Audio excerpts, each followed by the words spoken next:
scale of adventure. Yeah, and just overall travel quality. Yeah, I think this time around it's gone okay. I have a little bit of a cold that you might hear. Uh-oh. Coughed into the microphone earlier. I really apologize for You're that. going to get Alex sick, huh?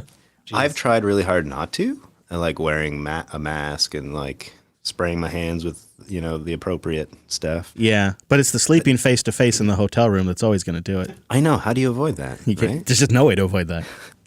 And then now we're going to sit in the same room with the door closed for a couple hours talking the entire time. Yeah. So I am apologizing in advance, but hopefully the moose steaks tonight will make up for it.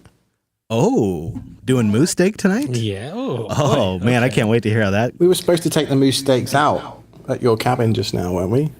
Well, you see, I have a clone, and I sicked him on taking care of the steaks. Man, I knew that would be useful. And he may have, put them in a nice little sous vide bath for us. Oh, sweet. Heck yes. Sweet. I'm telling you, if you can get a clone, get one.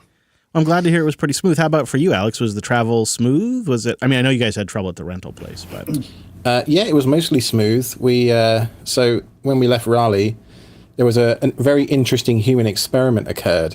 Those are my favorite. So paint the picture. There was a tropical storm blowing through, Storm Ophelia, and I was fully expecting to be delayed because of weather. Yeah. However, didn't seem to be a problem. There was, however, a problem with one of the headrests in first class. So the lady comes over the tannoy and announces, "We need a volunteer," which everybody's ears prick up thinking, "Ooh, am I going to get a $300 voucher here?" No, we need a volunteer from first class to go into Comfort Plus for a 5-hour flight to LAX. If you don't come forward, it's likely we'll be delayed for over an hour. So we just need one person from first class to do the right thing for everybody else. Please come forward. 5 minutes go by, nobody. 10 minutes, nobody. Nobody wants to give that 15 minutes, nobody. And eventually she comes on again and it's like, "Okay, we're still here because nobody's come forward yet. So please, please, please come forward if you would, if you would like to leave." Please, someone, for God's sake. And then luckily a few minutes after that, they got the plane fixed and everything was fine. But I just thought it was a really interesting human experiment that So no one ever did step forward? No, that, and the folks in first class would rather make everyone wait. Make everybody wait than... But then if I was finally getting a first class flight, I've had 2 first class flights in my life. So if I was finally getting another first class flight, I wouldn't want to give it up either. I mean, I probably would after a while. I'd be like, okay, how bad Were can they it be? offering? I mean, like, can I still get the food? One? Can I still get the drink? Like, well, give me the food and the drink, I'm good. We'll work with you on some extra benefits. I can't say what they are over the speaker, but I might do it for that. Yeah. Just to see. Yeah. It's still a story, so anyway, too. Got to LAX. The layover was 3 hours, so I spent most of my time doing time lapses out the window of all the planes cool. in California. That was kind of fun. Watched the Formula One qualifying in the lounge. That was nice. And your battery held up for all this, I assume? Oh, I've got a whole travel setup going now, like a Peak Design tech pouch and all the rest of it. It's pretty nice. Landed in Calgary, no real issues. Plane was like 10 minutes late. Met Brent. I came out of customs and Brent was right there, and I was like, "Oh, hey, this is going amazing." Nice. And then I got to the rental car desk where I actually had a reservation. I walk up to the girl behind the counter and say, "Hi, my name is this, and my reservation was for the next 8 days or whatever." And she goes, "Yeah, sorry, we got no cars, mate." Oh. Did you channel Jerry Seinfeld and say, "What's the point of the reservation"? I think I might have said that. Brent will attest. I started to get quite heated for about a minute before I realised that wasn't going to get me anywhere. Right. And then so he turned on the charm, of course, as he does in his always Brent handy way. It's always handy. And wouldn't you know it, 10 minutes later we both leave with the girl smiling. We left our phone numbers with her and said, "Hey, can you call us, because Brent wants to take me out for dinner before we drive to the mountains." So we went and got a poutine. I'm going to call it poutine because I'm safe with that pronunciation. How dare you? And whilst we were eating dinner, she called up and said, "Hey, your car's ready." But that was like a 3-hour delay. If I hadn't had a Brent around, I don't know if I'd have got a car until this morning. Dang. Oh, that is just the quintessential rental car story. It is ridiculous. Did you bust out Turo and look on Turo real quick to see if anything was nearby? Oh, that's a good idea. I did not. Sometime. We went actually to National and a couple of other places in the same rental car center, and they were all sold out of cars as well. I'm like, what is the point in you guys operating? Like, you've got one product and you don't have any of it. So yeah, and you know it's just so frustrating because they know the demand. There's a trend now at Red Hat. Another Red Hatter has left. Alex, you said a trend. The maintainer of the Nauvoo driver from Red Hat, Ben Skaggs, he's been working on it for years. He's stepping down from Red Hat and also stepping back from the project. He's been doing it for like more than a decade. Ooh. He says, quote, "I've resigned and will no longer be taking an active role in the Nauvoo development. There are other maintainers, but I just kind of wonder where this leaves things. Maybe it accelerates adoption of NVIDIA's new driver. I'm not really sure, though, because I thought Nauvoo would still be involved at some level. We don't know, I guess. But it's kind of a noteworthy moment. Yeah. Time to be thankful, at least. Yeah. Thank you for a decade of work, right? Yeah. And kind of in the same sort of category of noteworthy graphical shifts that are happening in the Linux desktop, Fedora 40 is going to offer Plasma 6 on Wayland and drop X11. Boom, boom, boom. So, I mean, it's one thing to go Wayland by default. Yeah. A whole other thing just to say Wayland only. I wonder how much work it is to actually. I was about to say, how much work is it, and how many people are going to bother to just like get X going again? One DNF package group away, and you've got X again. Yeah, we'll see. I guess we could try it when it ships in May. There we go. Done. May of 2024, Wes. So we have a little while to adjust to that change too. We got an Ubuntu coming up as well. Some stuff over there. We sure do. Dan has a good question there. What if Plasma 6 is delayed a few months or something? Does that throw them off? Or does it put pressure on the Plasma project to ship regardless, or maybe hit that milestone? I don't know. I know. Stay tuned. I remember we heard from the Plasma devs that them switching to Wayland by default for Plasma led to a flurry of development in the project to get it across that milestone. Yeah, right. And making it so, like making it way harder to get to X, more people just sort of having to make Wayland work puts more pain on people, perhaps, but also more pressure on the ecosystem to get closer to, whatever 90% we need to be. A bit more West pain, as it might be. Chat room's open. If you're watching on one of the streams and want to jump in the chat room, we have details at jupiterbroadcasting.com/matrix. We're just in that general chat room. And we'd love to have you get in there and help us, bang suggest this thing. So the title bot is running. So get on in there. jupiterbroadcasting.com/matrix.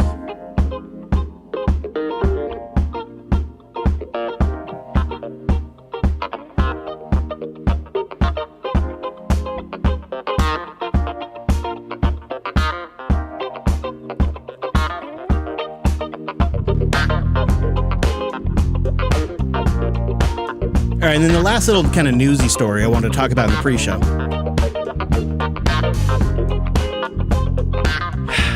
I don't know why I'm a little frustrated by this, because I get the internal logic, and I think the burden was on the wrong group all along, but yet I'm still frustrated that the Linux kernel is giving up the 6-year LTSs.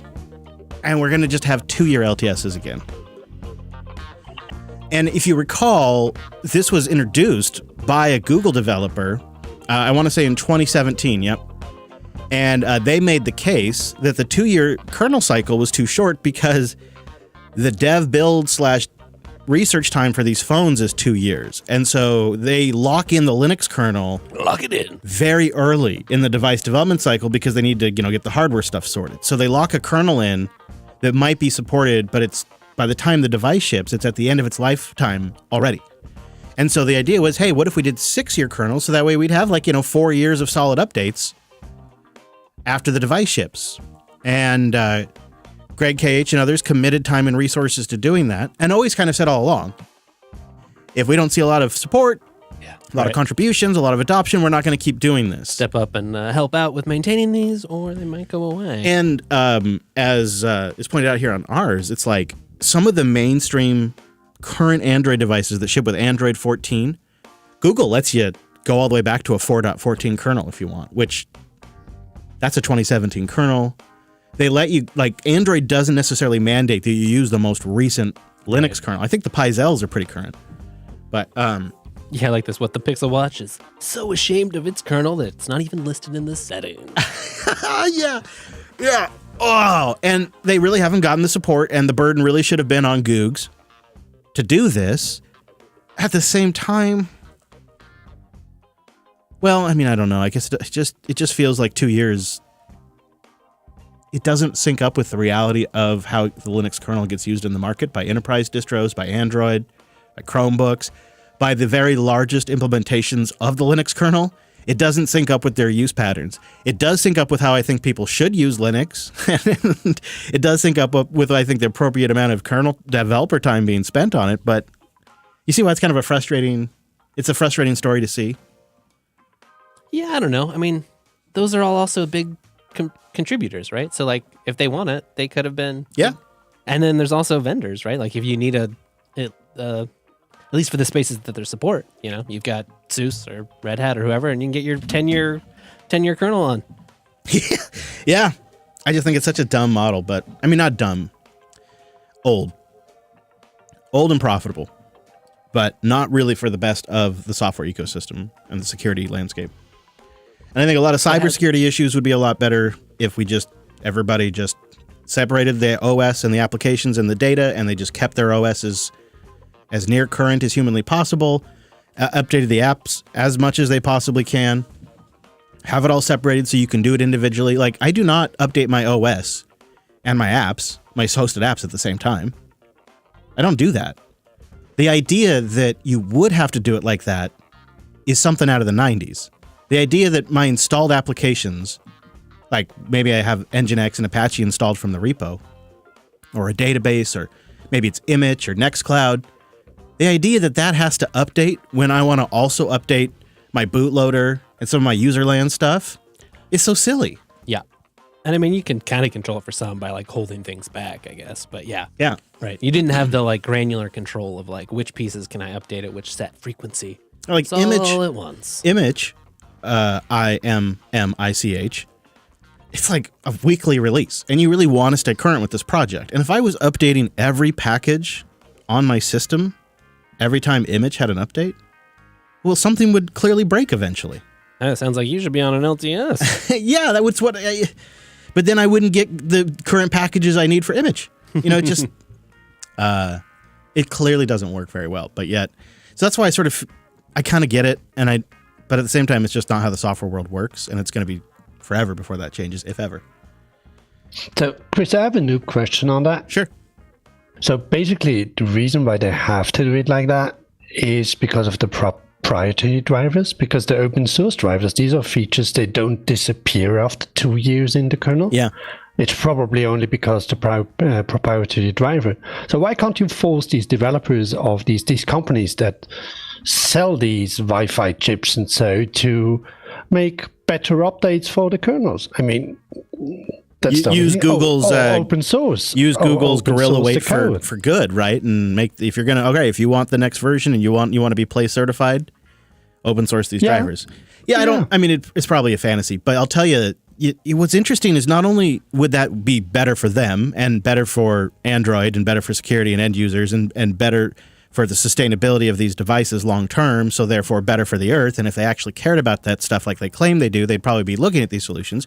That's an interesting discussion. But I think another thing that strikes me is the incentives that it places on the hardware maker when they upstream the drivers, because they go from, it's this incredible shift that happens.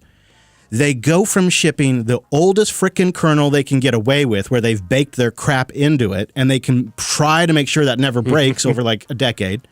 They go from that model to, let's figure out how to ship the latest stuff as fast as possible. Because if it's upstream, then the best way for us to get that is by shipping the current stuff. And you can look at it with SteamOS. When SteamOS started, it was slow, Debian-based. It was going to be more like an LTS. And then when they realized the path to success was upstream, and they came out with SteamOS 3, which is Arch-based, and they're pulling in stuff from upstream all the time. Like, the deck has gotten more performant since it's been released because they're pulling in upstream fixes. And because the whole structure changes when you upstream. And so everybody wins. Except for they don't get to have their secret sauce, right? They don't. Their secret little I hardware. think there's or whatever. pesto in there. Yeah, you got to be careful though, because Hadia's allergic to pine nuts. Oh, so dang. Good to know. yeah. Anyways, I think it would be really great, and I'm a little sad to see the 6-year LTS go, just because I know the realities of the world. I do recognize it's a thing. But is there an argument that that's more developer time to focus on shiny new features for us Linux hipsters? Yeah, I hope so. I mean, I just hope it, or more quality of life, balance of life. Like, I mean, I think it's a good thing for Greg and the people that have been working on the LTSs. Makes a lot of sense. The logic makes sense to me. It just kind of makes me sad that I guess they didn't get the support they needed to sustain it, because it does seem like a net benefit to the Linux community to have an LTS kernel that comes from upstream. Rather than a vendor provided. Yeah, yeah. But it is what it is, Wes, you know. It is what it is, and I shouldn't get all worked up. I shan't. Got to be careful, though. You know, I got a Red Bull in house. You've been supplied me with the good stuff. So That's right. It gets me worked up sometimes. I got to cut it with the water. The people, they demand the soapbox. You work on anything interesting this week, Wes? I was gone for a lot of the week, so I didn't touch in much with you. That's true. Yeah. No. Nothing comes to... Oh, hi. Hello. I'm sure I did, but I don't have any nice nuggets at the moment. I almost killed myself during Bitcoin Dad on Friday. What? So, and I usually when I'm like... You almost sold all your Bitcoin? Yeah. No, usually when I'm watering myself, you know, I mute. And I didn't mute for some reason. Maybe because, you know, I'm pretty quiet, I guess. I don't know. I was just... So I go to take an old swig of water, and like maybe an infant who's just learning to breathe for the first time, I took like a big old breath while I was drinking a whole mouth swig of water. And the maw on this cup... Huge maw. Huge. So it's... The volume of water is more than your average cup's volume of water. So I took a lung full of water, and then, of course, all over my microphone. Oh no! Over the board? Yeah, I got on. I had to clean it up. Yeah, and then and of course I wasn't muted. So then I'm like coughing and dying, and I'm like struggling to breathe while I'm like reaching for the mute button. And then it seriously took me like 10 minutes to recover before I could speak again. I did a Michael Dominic of my own this week. Oh yeah. Oh no. Yeah. Yeah, 16-inch MacBook Pro that I've had for 7 weeks from work. Jeez. That's truly the Dominic twist. It's a brand new machine. Just right there, yeah. Pints of water straight over the keyboard. And the worst part is, because it's a MacBook, you can't take the you can't disconnect the battery. Like you know, you're watching the water seep in, and you're like, that's it. The end. Yeah, there's nothing I can do. The move used to be remove the battery as fast as possible. Right. Yeah. Yeah. I had that same thing happen once. Well, it was water, so it wasn't a Dominic move. It had to be something alcoholic if it were to be a Dominic move. That's true. Yeah, there was no alcohol involved. I'm almost sad, because it would have been almost better. Well, it would have been a waste of good alcohol. Yeah, so. Right. Tea is also acceptable. Tea has been spilled as well. Sure. So tea is... Anything other than water, right? Yeah, basically. Hey, I see Carl's in the Mumble room. Hey, Carl, guess what? Mr. What's Wes up, man? Payne has never been to Austin, Texas before. It's true, and it's a darn Well, that's a shame. tragedy. And so I think Been to San Antonio, though. Yeah. Yes. Yeah. I think we're going to have to fix that in April, is what I'm thinking. I'm in. Sounds like a winner. Yeah. And you know what that means. We got to go get some good eats too. We can't take Wes down there and No, not that'd go. be irresponsible. Looking forward to it already. I figured that went without saying. That'll be what gets me through the winter, you know? Yeah. I told you about the venue for Texas Linux Fest, right? Where it's at? You probably did, but remind us. It's across the street from Terry Black's, where I took you that many years ago. Yes, like dude. literally across the street, walking distance. Yes! Carl, are you trying to give me a heart attack? We're all going. We're all going. So. That might have been a factor in selecting that location, maybe. Oh, man. Brilliant move. That is very... I'm going to tell everybody that. I hear Terry Black's isn't the move anymore. Like, I hear there's better places in Austin. What's the hot goss, Alex? What have you heard? I don't know. I'm hoping the local's going to tell me. Well, I mean, it depends on how much time you have to wait in line, right? Like, Terry Black's is a good balance between, like, I can wait, 20, 30 minutes in line, but I don't have, multiple hours to wait in line. Wow, you mean there's places that have longer lines? Oh, of course. I could There just are stream places- some of the talks while I'm in line, right? Yeah, maybe. Yeah. There your are session. places you have to queue up at like 4 a.m. Yeah, man. and then wait until they open at noon, and then they're sold out by 1. They're there working at 4 a.m. Yeah. When Carl took us, he asked him to show us the barbecue pit, and so they took us back into the pit, and we got to talk to the guys. And Oh, hell yeah. Yeah, they do that kind of stuff all the time. They love it. I mean, they're just sitting back there sweating their butts off. And so, for someone to come back there and take an interest in their work, they're kind of excited about it. Yeah, totally. I will Here, come sweat never. with us. I will never forget how hot it was around those smokers. it was, God. I mean, it seemed intolerable. And, You're just smoking yourself at that point. well, and the ambient temperature down there can be Right. very hot. Not like it's a You could cool part of almost the cook world. meat at the ambient temperature, and then you go in there. It's impressive. If I remember, I wasn't that in May, and it was probably like 90 degrees outside. It anyways. was, yeah. I was roasting. And I had to just man up and go in there because I knew they do it all day. So I was Right, like, yeah. I couldn't complain. And I Texans Worth do it, it though. differently. so worth it. So worth it. Yeah. It's pretty cool to see how they built it all out too. It's a good time. You really, there's something about that craft too I really, really respect. It's wonderful just to Yeah, see if you- people if- care about something that much, Yeah, and The consistency. What Yeah, you if y'all want to mix it up while y'all are here in town, I'll definitely show you a few other places that I like that aren't quite as long a wait in line. Great. Yeah, let's do it. Let's do it. Hell yes. God, I'd love to be able to take Jupes down, but we'll probably fly just because of gas prices. But Right. if they slide, or if I could get a sponsor, I suppose that could always be a route. Do a boost bounty. All right, I think we're kind of in the go position. How you feeling over there, gentlemen? You guys got your recording gears ready to go? I'm just tracking the chat room here. They're talking about FOSDEM, and I think this year might be the first time. JB, is that FOSDEM? Ooh. Oh Can yeah. I tease that? Are you going to be a FOSDEM? Is that what you're telling us? I think I'm like 90%. Holy shit, that's That's great. great. Awesome. That's a high number. 90 is. Like, Yeah. that's- On the Brent Okay, let's scale, say that's pretty much a 87. lock. I'm Okay. going to try and convince Tailscale to pay for me to go too. Oh, great. Oh yeah, there you go. So who knows? We'll see. That would be so great. to have- Chris is going too, right? Yeah, yeah. Sounds like a lot of I fun. basically have to go now. That's one of those moments where he said yes, but I heard no. Who, me? Yeah. Oh yeah, no. It's so impractical right now for me to go. I mean, because like I the cost and then the time. Because when I God, like even All right, just for well, this trip I went we on. should set a bounty. If we get to a certain number of boosts before February or before, I don't know, the end of December. Yeah. Because it's February 2nd and 3rd, I think, in Brussels. I think Boost to Brussels. I think what it would to really make it work though, because it's not just the financing. It's I think I've fought this for a year or so or more.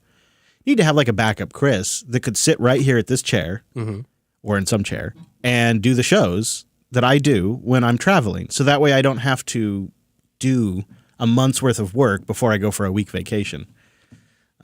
Or not a vacation, but a week trip or whatever. And then if I do go over there, I'd like to go for like 2 weeks. Make it a nice But Chris, little... podcasting is so easy. You just sit down and talk into a microphone for an hour. Hey, if anybody could do it, I mean, I invite him to sit down and try. Yeah. I would love it. Really, that seems like such a life hack, to have. What do they call it on a play when you have like backup actors? Understudy. stand-in. Yeah, like stand-in or understudy, like that kind of thing. Okay, well, thought we're it was a looking stunt at double. 524 right now. If you bought some tickets today. Oh yeah, I mean that's not so Just getting bad. the But then ballpark. it's how That doesn't solve the rest of the problem. and like the Hotel. $1,200 or more of hotel. Yeah. Yeah. Now, how are we doing on the boosties? Are they fresh? Yeah, I just pulled some. Did you trim the doubles that we had there from? Yes. Okay, I thank cleaned you. up there was the question of the very first our most ballerist booster. There's no message provided. Oh, really? Do we want to say thanks and just move Yeah. on? No. Oh, it's John A. Yeah, we'll say hi to John A. It's been a while. Yeah, it has been. You're right. Yeah, we'll say hi to. Oh, and he's still on Castomatic. I wonder if he meant to send us a message. Yeah. He also boosted into self-hosted this last week's episode. It's nice to see him back. Nice. Great. Okay. All right, boys. Okay, chat room. So we're going to get going now, and that means you got to bang suggest. So please do get in that chat room. The deets are over there on my side screen, which is the Matrix server information at jupiterbroadcasting.com/matrix. And then once you're in there, you get in the general room. That's where we do LUP. And just do a bang suggest. I usually like 3 words or so, something to remind you of what this episode's about. And then we'll vote at the end. Before we start, we should probably close our window. Yeah. Our door. Yeah. I think the window's okay. You got that? Thank you. You can do some kind of alliteration or such fancy thing. For the title? Yeah, those are always great. You know what we haven't played for a while?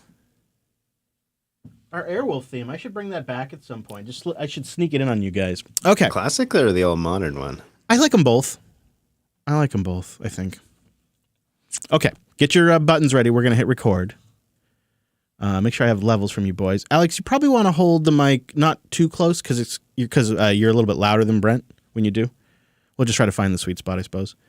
Okay. Brentley, you Brent, ready? Brent, you need to talk louder too. Yeah, they tell me that, but Maximum Brent. Ba-ba-ba-ba. What you got to do, Alex, to get him real loud is don't feed him before the show. Oh. Then he'll get It is and I just you get real don't. quiet. You got to watch out for No, yourself. okay. So deliberately filled him full of sushi before the show. you don't feed him, and then you insult Canada, and then he gets real loud. What did the moose ever do to you? Or mispronounced poutine. All right, boys, here we go. Get ready to record in 3, 2, 1, record. Hello, Space Drew, coming at you from Seattle, from the past. We've got Alex and Brent remote. Hey, Drew. Let's do some room cap. So we got that. So unmute your mics. Get ready. And room cap starting now. Poof. Magic.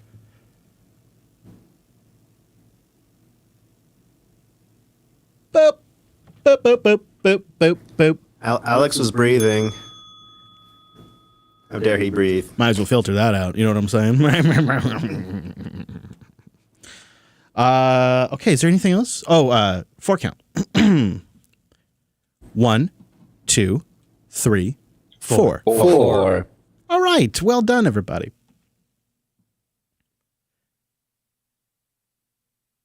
When we first started putting together,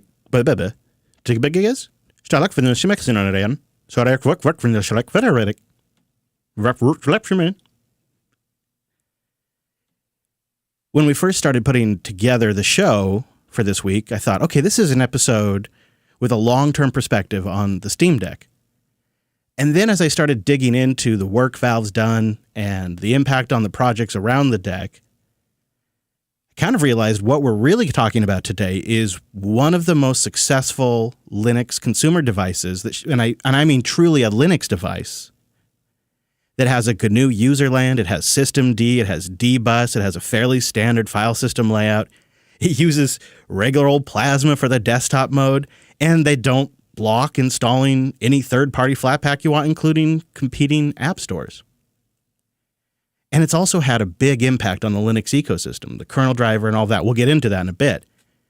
But I'm really, as I kind of got into it, I'm like, even if you've never owned a Steam Deck, I think you should really know about the impact of it.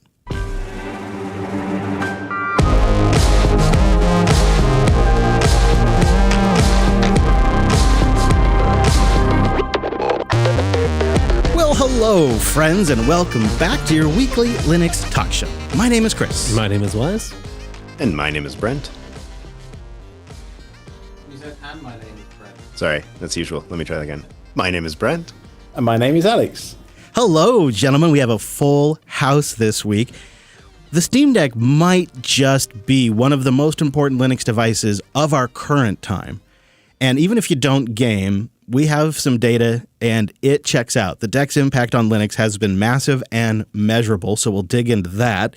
And then I'll share some long-term thoughts. I've had it for just over a year, and my use of it has evolved in that time. And I kind of think maybe I should have bought a different deck, and I'll tell you why as we get there. Plus, Alex is here and Jeff is here, and they have more recently bought their decks, and of course they've already opened them up and swapped some parts out. So we'll get into that too and see how that went. Then we'll round it out with our usual accoutrement with some great boosts and picks. and more. So before we get to all that, let's say good morning to our friends over at Tailscale. It's WireGuard, but magic. That's right, it's a mesh VPN protected by WireGuard. You can set it up in just a couple of minutes. You got like 5 machines. You can probably have a mesh network going in like 3 minutes. Mobile devices, cloud instances, physical machines, it doesn't matter. Go get it for free for up to 100 devices and support the show at tailscale.com/Linux Unplugged. Thank you, Tailscale. And time-appropriate greetings to our virtual lug. Hello, Mumble Room. Hello. Good evening, Hello, gentlemen. Chris. I will Howdy. say Brent, and hello, Alex. Hello. I love that showing in there. Mostly everybody on air this week. J-Mac up there in the quiet listening stadium. So why talk about the deck a year after it shipped? Why are we talking about it now? Well, one reason, we probably all agree, not enough reviewers follow up on something after the new and shiny phase. Yeah, you hear the hype, you hear the like, oh, this is so great, and not the, oh, it broke halfway in, or yeah, still slow. Yeah, or it got crappy, or yeah, and we aim to fix that here at the Unplugged program. We like to follow up and tell you what it's like after you've owned it for a while. And I think that's one reason to talk about it now. I think also we have some data on the contributions around it. And then the third reason is it ain't going anywhere for a while. And we're not going to get a new deck for a while. In fact, this week, Pierre LUP Grafias? I'm so bad at this. Hints Can we get Brent? yeah, in? Brent, you want to give it a go? Come on, give us a good solid try, Brent. Let's give it the old podcast try.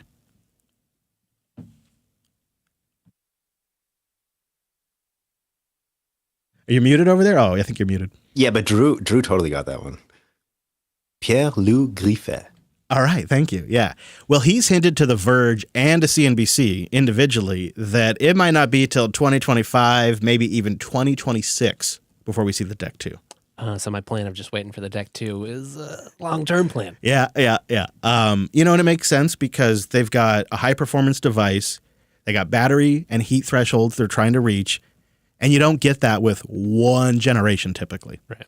You need the CPU and the GPU to go a couple of generations. Yeah, you're gonna do the whole work to like make a new second model. Yeah, I suppose you should have the new hardware to make it worthwhile. And Valve looks at the deck as a console in this capacity where we have a fixed performance target.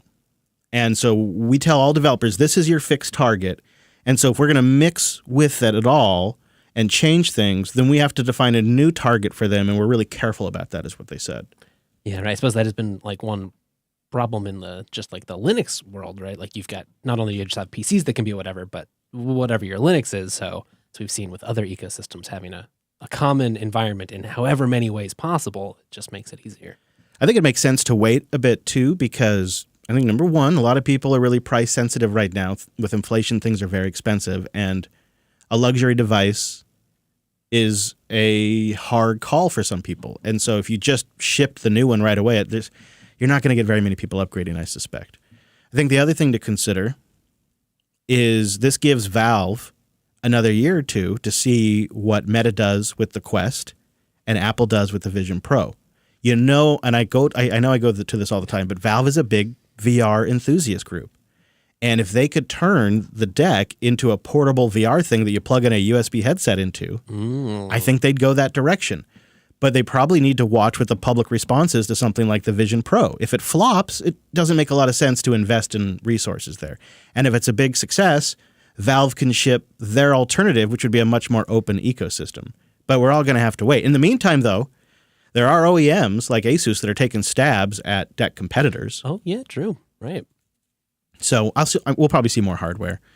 It'd be really nice, though, if Valve would release SteamOS 3 so we could maybe replace Windows on some of those devices. Oh, yeah, that would be great. Yeah. So let's talk a little bit about the deck's impact on Linux. There was a talk at OSS EU 2023 in Spain for LinuxCon, and the developer went into the impacts on the overall Linux ecosystem and talked about how it's been a big impact for Plasma. The deck's made a big impact on Flatpak, and their use of XGG portals kind of furthers those standards. And then he got into the upstream contributions. Yeah, I mean, once you've got full-time devs that can just work on something, when you have like a focused, especially you've got a focused product or a focused goal to iterate on, you can start really, knocking away stuff that wouldn't be possible if you weren't like laser focused on that stuff. And you can add a bunch of missing features that otherwise things like Wine wouldn't have. Yeah. Yeah, Wine's been a big one. There's also been countless improvements to Mesa, Vulkan, and OpenGL stacks, the kernel driver components, the Zinc OpenGL on Vulkan that kind of improves it for other people outside the AMD ecosystem as well, Mesa resolution switching, SDL optimization. They contributed features upstream to Extended 4 to make it a case-insensitive file system to make it more compatible with Windows. I mean, and a bunch of stuff in the kernel itself. Right? Yeah. Like new system calls that are better copies of what Windows have and that games are already using. So the only other option is like slow emulation in Wine itself, which, yeah, nobody wants. It's incredible they even got all that stuff upstreamed, actually. There's about 22-ish projects by my count that they've touched as a result of this. The talk in the notes is time-coded. So if you click the link, you can go right to the talk that covers their contributions. And then also, Phoronix did an article that kind of summarizes some of it. We'll put a link to that, too. Yeah, but by Alberto Garcia, working at Igalia. It's not an exaggeration to say that the impact goes well beyond just gamers. It's Plasma desktop users. It's anybody that uses OpenGL or Vulkan or, Wayland? Yeah, Wayland users. They have some specific patches for Wayland, and they have a game mode.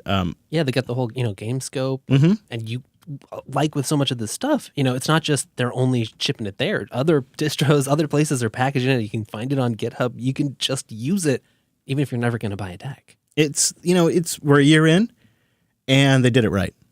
There was some questions at the launch, and I'm pretty impressed. But I'll get to my thoughts on it. Alex, compared to me, you're relatively new, right? It's been a few months for you that you had your deck. I want to hear your thoughts on it. You've got a little bit different eye than I do. I'm curious. I know you brought it with you on the trip, so it must be checking some boxes. I just looked through my emails. I bought mine in August 2022, so I've had it for over a year now. Oh, okay. And I've used it quite a bit more than I expected, but I'm not a huge gamer per se. I will, when I'm traveling, look for something to pass a few minutes here and there. But when I'm playing video games, for the most part, it's things like Factorio, where I want a keyboard and mouse and a monitor and that kind of thing. But what I found is that it comes in fits and starts. Like sometimes I'll find a really good, like when I was in Chicago a couple of weeks ago, I found a game called Pixel Pals Soccer, which I think was like $8 on Steam or something. And it's just a silly little arcade football simulator thing. And for those sorts of games, it's absolutely amazing. What really blows my mind is that I can play some kind of a really silly like Pixel Pals Soccer game, and then if I want to, switch to Red Dead Redemption 2 on the same device. Yeah. And okay, there are battery life and heat concerns of doing that, but really overall it's just stuff like with having a toddler around, it's the instant resume and sleep stuff. Someone says to me, Alex someone says to me, Ella needs a new diaper. I'm like, oh, cool. I'll just, put it into sleep mode and come back to it 10 minutes later. And it's exactly where I left it. Yeah, I love that too. I did find, so I bought originally the 512 version, which I looked up and it was near enough $700. I don't remember it being that much, but there you go. The receipt doesn't lie. And so it came with the fancy etched screen on it, as well as the 512 storage.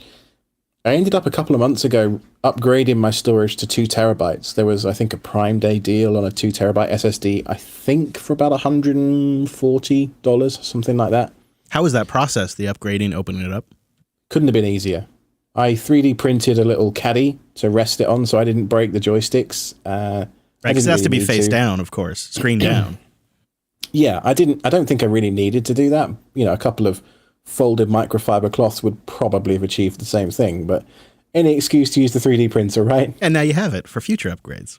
Yeah. So then whilst I was in there, I sort of saw how easy it was to get to the joysticks, and I was like, well, while I'm in there, those famous words, of course, I may as well upgrade the joystick. So I ordered a pair of Hall Effect gimbals off of Amazon and installed those as well, and that was super easy. There was a couple of tiny little bits of soldering to do with those because there's like a ground strap for the joysticks. But the SSD was physically really easy. You just had to re-image the SSD using the SteamOS updater, which you flashed your USB-C compatible thumb drive, plug it into the deck, and then it bootstraps the entire system off that, and it was completely painless. Oh, I love to hear that. And Jeff, I know that you've also opened up your deck.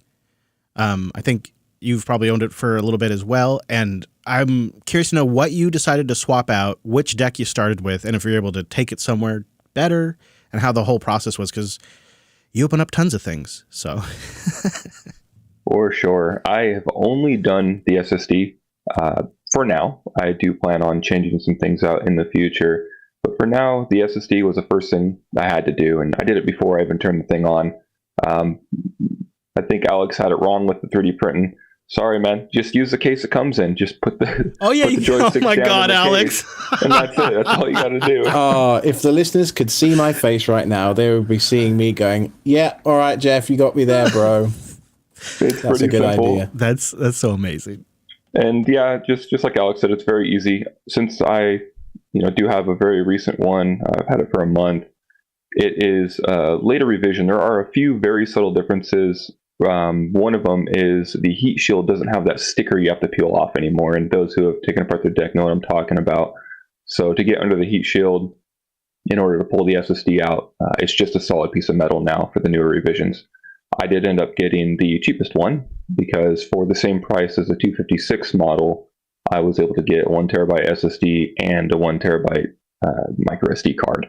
So 2 terabytes total for less than the 256 model. And the gaming performance is the same. The only thing you're really losing out on is if you get the really high end, you get the etched screen. But if you don't care about the etched screen, this is the mistake I made. I think I should have got the cheap unit and did what you have just done. Spend that money on more storage. There's that. And I am quite confident we're going to see more third-party accessories. There's already a high-def monitor you can buy. It's got some weird kernel hacks and stuff I guess you have to do to get it to work. But I think more are going to come down the line. I foresee new monitors. Obviously, we have joysticks, things like that. Joysticks are definitely in the future for me. They feel good as they are. My biggest problem with it is the D-pad. Mine is very, very stiff like yours is. And I've played with some other ones that aren't as stiff. Oh, really? Okay. But I got to figure that out, man. My thumbs are getting tired these days, and I like using the D-pad. Yeah. I could actually see myself swapping that out. It's probably the least favorite aspect of the deck for me is the D-pad. It's bearable. I don't mean to complain, but Alex, I know you had a little bit to add there. Yeah, I was wondering, did either of you get a chance to play with any of the emulation stuff yet? Oh, yeah. Yeah, that's one of my favorite aspects. But Jeff, I'd love to hear what you played around with.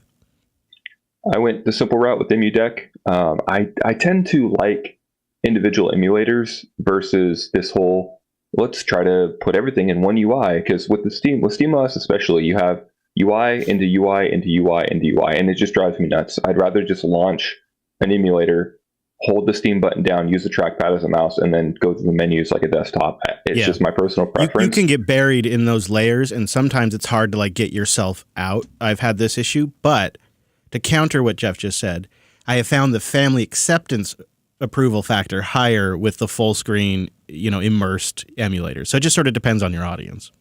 Yeah, for sure. And if I were to go that route, I would probably just skin RetroArch. So it's only one layer, right? Steam OS to RetroArch, and then have everything. Yeah. Whereas EmuDeck runs Emulation Station, which just launches RetroArch in the back end. Again, it's just layer after layer.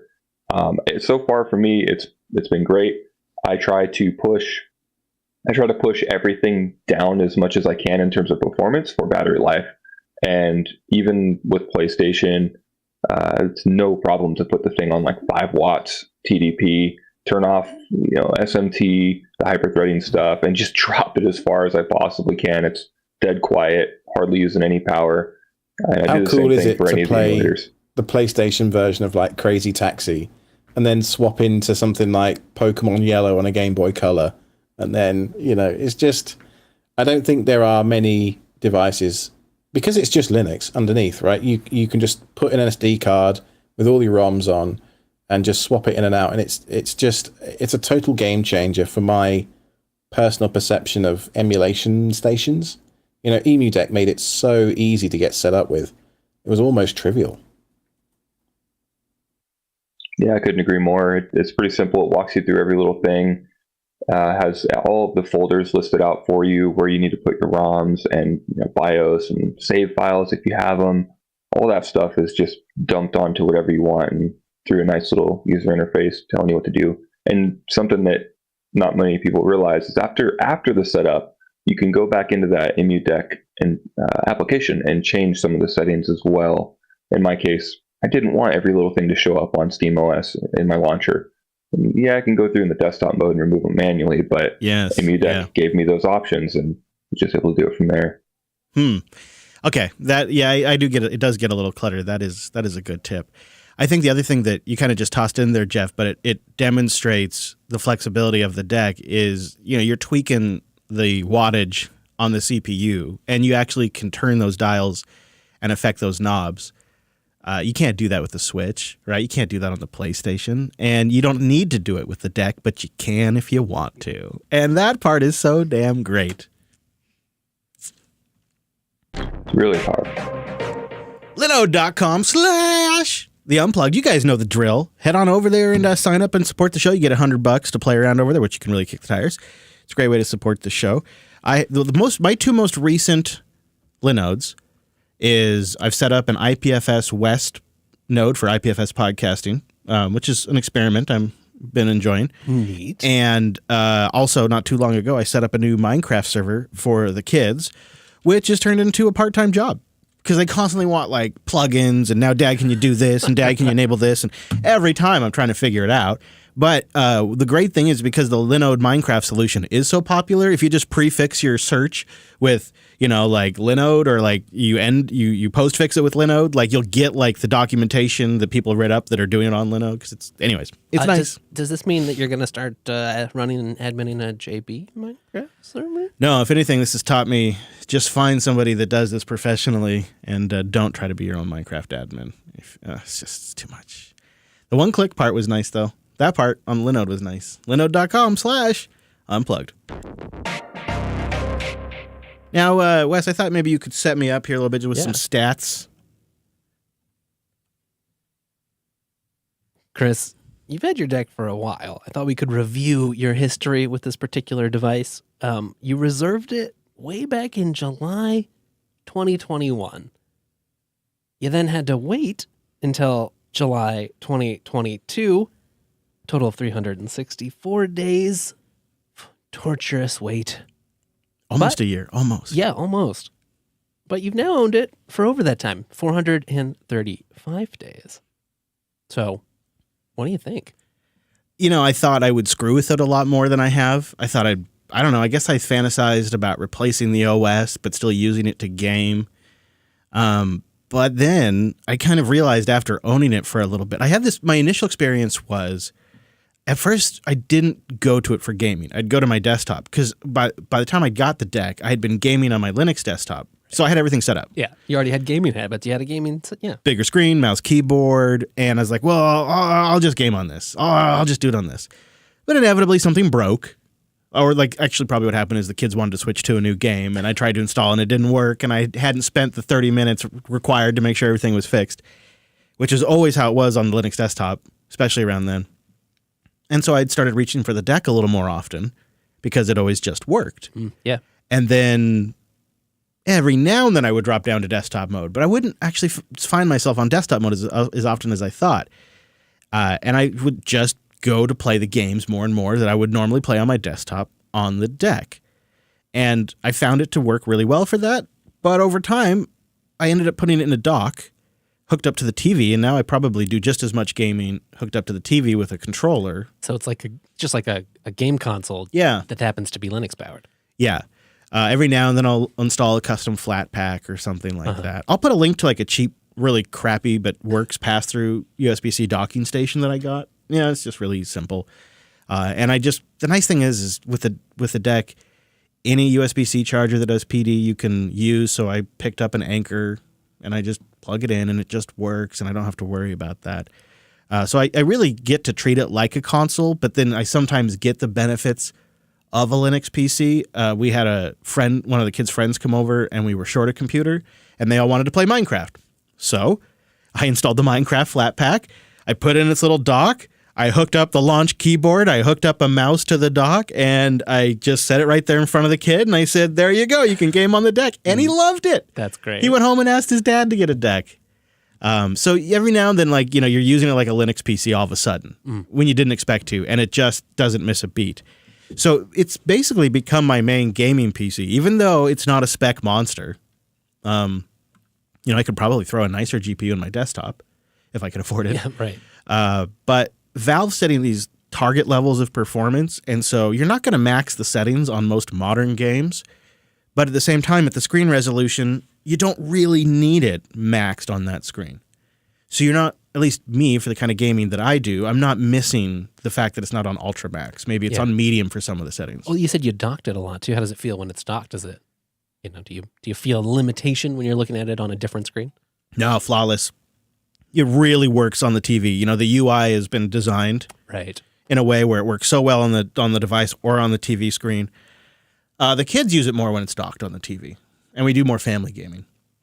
What I find really interesting about that, Chris, is you're basically using it like a Steam machine, and instead of a deck, which is hilarious to me. It's like, I don't know, harking back to a different time. Yeah, it's probably what it's probably what I would have done with the deck, but they were right, and Nintendo cracked it too with the Switch. There is those times, like when you're traveling, or when the TV's occupied, where it's really great to just take it and go in the back. Like this weekend, some friends were over for the kids. I just took it and I just went into the back, and I just played a new game that I picked up, and it was really enjoyable, and didn't need to monopolize the TV for that time. And yeah, it's kind of limited in its hardware specs, but in practical use, you don't really run up against that. And I actually suspect that's going to be the case for quite a while. I think people will be picking these up into 2025, late 2025, and they're still going to be very happy with the performance. So I think it's still at a good time in the hardware life cycle to jump in, as long as you're not like an ultra max setting person. Then you probably want to stick to the PC. You probably don't want something portable. But kind of feels like something Steve Jobs would have made. Do you know what I mean? Like in terms of it prioritizes the user experience over everything else. It's not the spec monster, like you say, but the experience is good, and therefore you reach for it more often. Yeah, on the whole, it's well designed. It does what it says it will. And the battery for me, depending on the game, 2.5, 3 hours for some of the more intensive games. But at the same time, that's probably the maximum ever for a gaming session for me. And it's just a USB-C plug away to run indefinitely. And I was curious how long, could it hold up to very long gaming sessions? Well, it was a rainy weekend at the Fisher household, and all of the neighborhood's kids decide they should hang out inside my tiny home. So we had an RV with like 8 kids, and we were just letting them rotate through playing games on the deck. And I mean, that thing probably went for like 6 hours straight without a break, just rotating through different kids, maybe taking a pause during lunch. And it just holds up in that dock inside a cupboard really well and continued to deliver exactly what they expected. And part of it is because the thing's gotten better since I first bought it. The updates that Valve has done have made it better. And what the deck shows us is this is the way. When developers work upstream, the best way for them to take advantage of that work that they've paid developers to do is to then ship that upstream code. And the way they ship that upstream code is by shipping a device that stays current and it gets updated frequently and can be updated in a way where it won't break. But the incentives align for Valve such that because the best way for them to ship those improvements is to ship current Linux and ship the current user land, they've developed a system that is very modern and improves month to month.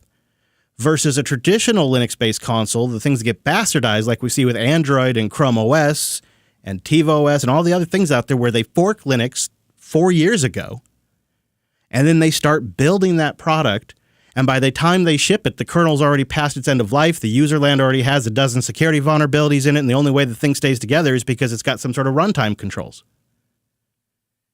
This flips that entire horrible, crappy, out-of-date hardware model on its entire face, and it provides the users with a better experience. It incentivizes Valve, Collabra, and the others to work upstream, and it trickles down to all the other Linux users because of this model.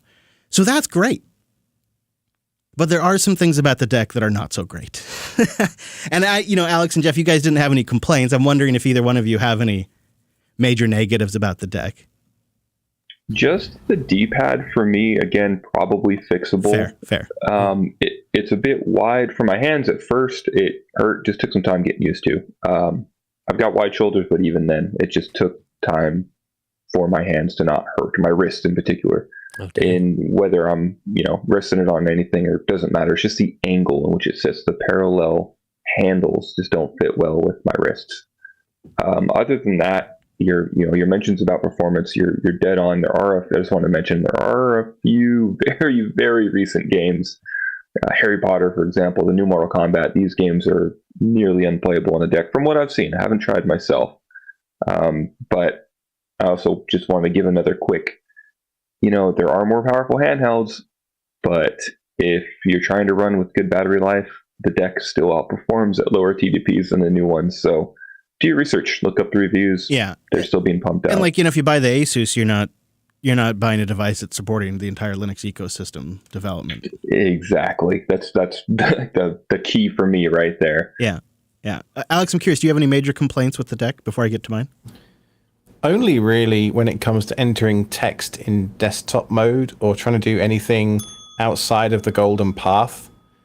So for example, at DevOps Days in Chicago last month, I was trying to install Tailscale onto my Steam Deck because why not? It's just Linux, right? And I went to try and actually enter some text into the terminal in desktop mode, and that was really painful. Now, you could solve that by doing Steam Remote Play from your laptop into the Steam Deck if they're on the same network. That actually worked pretty well for me. Probably the easiest way to solve it is to have an external keyboard, though. But I do really like when I get home and I have a USB-C monitor that I can just one cable, like you were saying, plug it in, and suddenly convergence is a thing. Did anybody tell Mark Shuttleworth about this? It's here. It's shipped. Yeah. I'll just +1 your keyboard comments. I made that observation on my original review of the Steam Deck too, and my time with it has not improved my impressions. I very, very, very quickly drop to either a USB-C keyboard, but one tip I haven't tried, but a listener wrote in and said, I use KDE Connect, and then I use the keyboard on my Android phone to do the typing. I'm like, okay, there could be something. It's so funny the way, but you can rig it, I guess, however you want, I suppose. The keyboard probably up there on the top. It would be also really nice. This is just coming from somebody who is sometimes on a limited connection. Steam and the deck technically has this feature to schedule your downloads. And these games are big with lots of updates and frequent updates to improve compatibility. And like Jeff was saying, there's some modern games that don't run very well, but there's several examples where 6 months, maybe a little bit more, patches came down and now they play great. One of the ones I play a lot is the Marvel Spider-Man game, just because it's a great demo of the deck. And I've watched that game get better and better and better as I've played it. But the flip side to that is you got to download those updates. And their schedule feature only works if the machine's on. So the nights where I have insomnia and I decide to fire up the Steam Deck, those are the nights I get updates. Otherwise, I never get updates. And so it's always this decision of, do I want to spend 15 minutes doing my updates before I can play my games? I wish the damn thing, when it's plugged in, would just wake up and do downloads. I don't understand. If it does do that, mine doesn't. And it drives me crazy. When did we start recording? Maybe 45 minutes ago? Yeah. Certainly we connected. I turned my Steam Deck on then. I am still downloading updates because there was a Cyberpunk update that was 60 gig. I've now got a Forza Horizon 5 update that's 10 gig. I'm not going to complain I can run either of those games on this thing. But like you say, the updates are pretty massive. So for me, upgrading to that 2 terabyte SSD means I can have more games installed, but now it also means there are more updates to do whenever I switch it on, which I suppose is part of the modern gaming experience. We just have to accept that. Right. Whenever you turn a PS5 on or something after a couple of weeks, it's at least 20 minutes before you're playing because there's some update to download or something. So I guess that's just par for the course these days. It's so good at the waking up, resuming, and going to sleep. If it could wake up, do all the updates, and then go back to sleep, I would be such a happy camper. One other thing my observation is, and this is definitely trending in the right direction, the verified list can be a little hit and miss. Like GTA 5 works, but I had to kind of do some rigmarole to actually get the GTA login screen to work, and I had to, of course, go sign up and create an account and do all that, and trying to do that on the deck was painful. So part of that isn't really as smooth as the verified status or whatever the reviews might say it is, but my trick there has been combine that with Proton DB searches. And when you combine the two results, you can pretty much sort out all the different problems. It's a little extra legwork, but the resources are there. And then if I were just asking for improvements, these aren't really things I don't like about it, but the screen's fine. It does what it needs to do. I'd love to see a revision 2 of this device in 2024, late 2024, that is that replaces all the bezel. Like Wes, if you grab the deck there, we have ours here in studio. It's a real nice device, but there's quite a bit of bezel around the device. And if we could just pop the screen out edge to edge there, kind of like the Asus ROG does, I think that'd look really great. And it might even be worth a little upgrade. I think the other thing that would make it a no-brainer upgrade would be a second USB-C port. Oh, right. Especially if you're doing something where you're, connecting it to multiple stuff, docking it. You want to be plugged in? There goes your port. Or a second pretty micro minimal. SD slot, maybe. Sure. A little extra storage. I'll take both of those. Yep. Because when your power is USB-C and your keyboard and your game controller inputs are all USB-C unless you go wireless, it'd be nice to have more than one C port.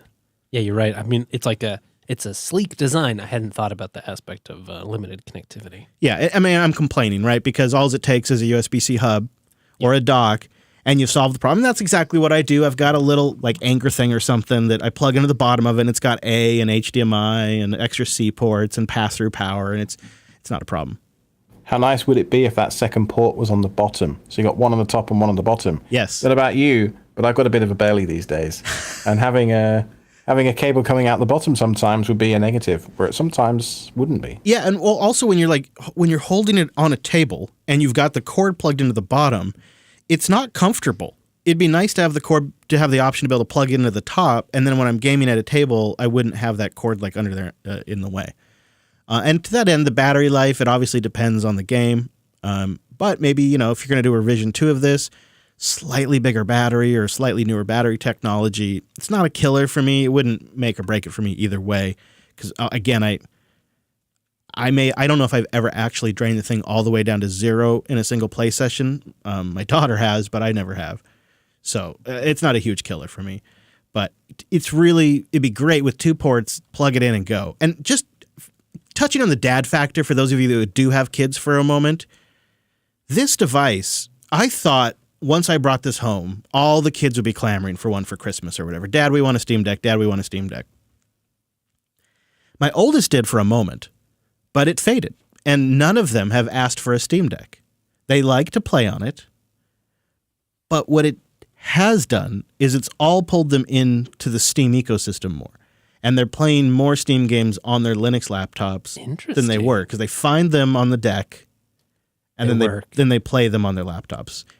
And the deck's a treat because the deck's got a little bit more horsepower.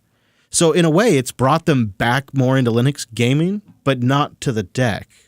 But I think that's kind of I'll take it. Yeah. And then a couple of hits just to leave you with. We have the awesome deck list. Yeah, there's an awesome list for the deck. Of course, they did that. We'll put a link to that. It's definitely worth checking out. There has to be. I mean, if there isn't one automatically appears. I believe that's, yeah. Once it's observed, it exists. And they've got accessories on there. They've got software you can install outside of Steam and some great guides. Also, a couple of games that I think are really great if you like 2D side-scrollers. Ori and the Blind Forest. I hear it's a good series. I just picked that up. It's on sale for like $4 right now. If you have anybody in the family that loves cats or yourself, Stray sells the deck. Seriously, Stray sold the deck to the entire neighborhood of kids this weekend because they all love cats. And then if you want to try out a modern game that's been working pretty well for me on their Dead Space, the new Dead Space, the remastered Dead Space is looking pretty good. And we'll put a link to all of that in the notes because it's quite a comprehensive set of stuff and the ecosystem has really grown. It's pretty cool to see. And I'm quite happy with the purchase. You know, I more than a year in, I don't regret it at all. And I think the only thing I would tweak is maybe not get the top tier model. I don't play outside. I don't really need the etch screen. I could have gone like the Jeff route, bet a little bit more budget on the unit, but then spend that on the storage because that's clearly the way to go long term. Yeah. But okay, so knowing that it's not going to get upgraded anytime soon, likely, still a good buy. Yeah. Yeah. And the 512 for me, like Alex was saying, because you end up having so many updates, I just start pruning games. Right. So I'm kind of always around the max, but I can keep it inside that 512. So it works. Kolide, KOLIDE.com/unplugged. It just solves the worst thing about IT, which is that users always mess things up. And instead of you having to get a support ticket and fix it yourself, it'll integrate with like Slack and it'll give them direct messages and say, hey man, you got to patch that, or you got to install this antivirus before you can connect, bro. And then they fix it themselves most of the time. At least a good percentage of the time, and they take that burden off IT. That's what Kolide does, and I think it's pretty neat. KOLIDE.com/unplugged.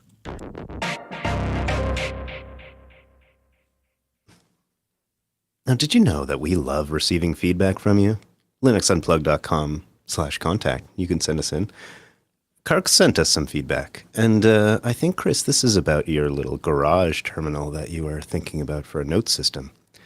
Now, he has a few steps for us here. Step 1, get an old ThinkPad like a Core 2 Duo or older, because it can be had for a reasonable price.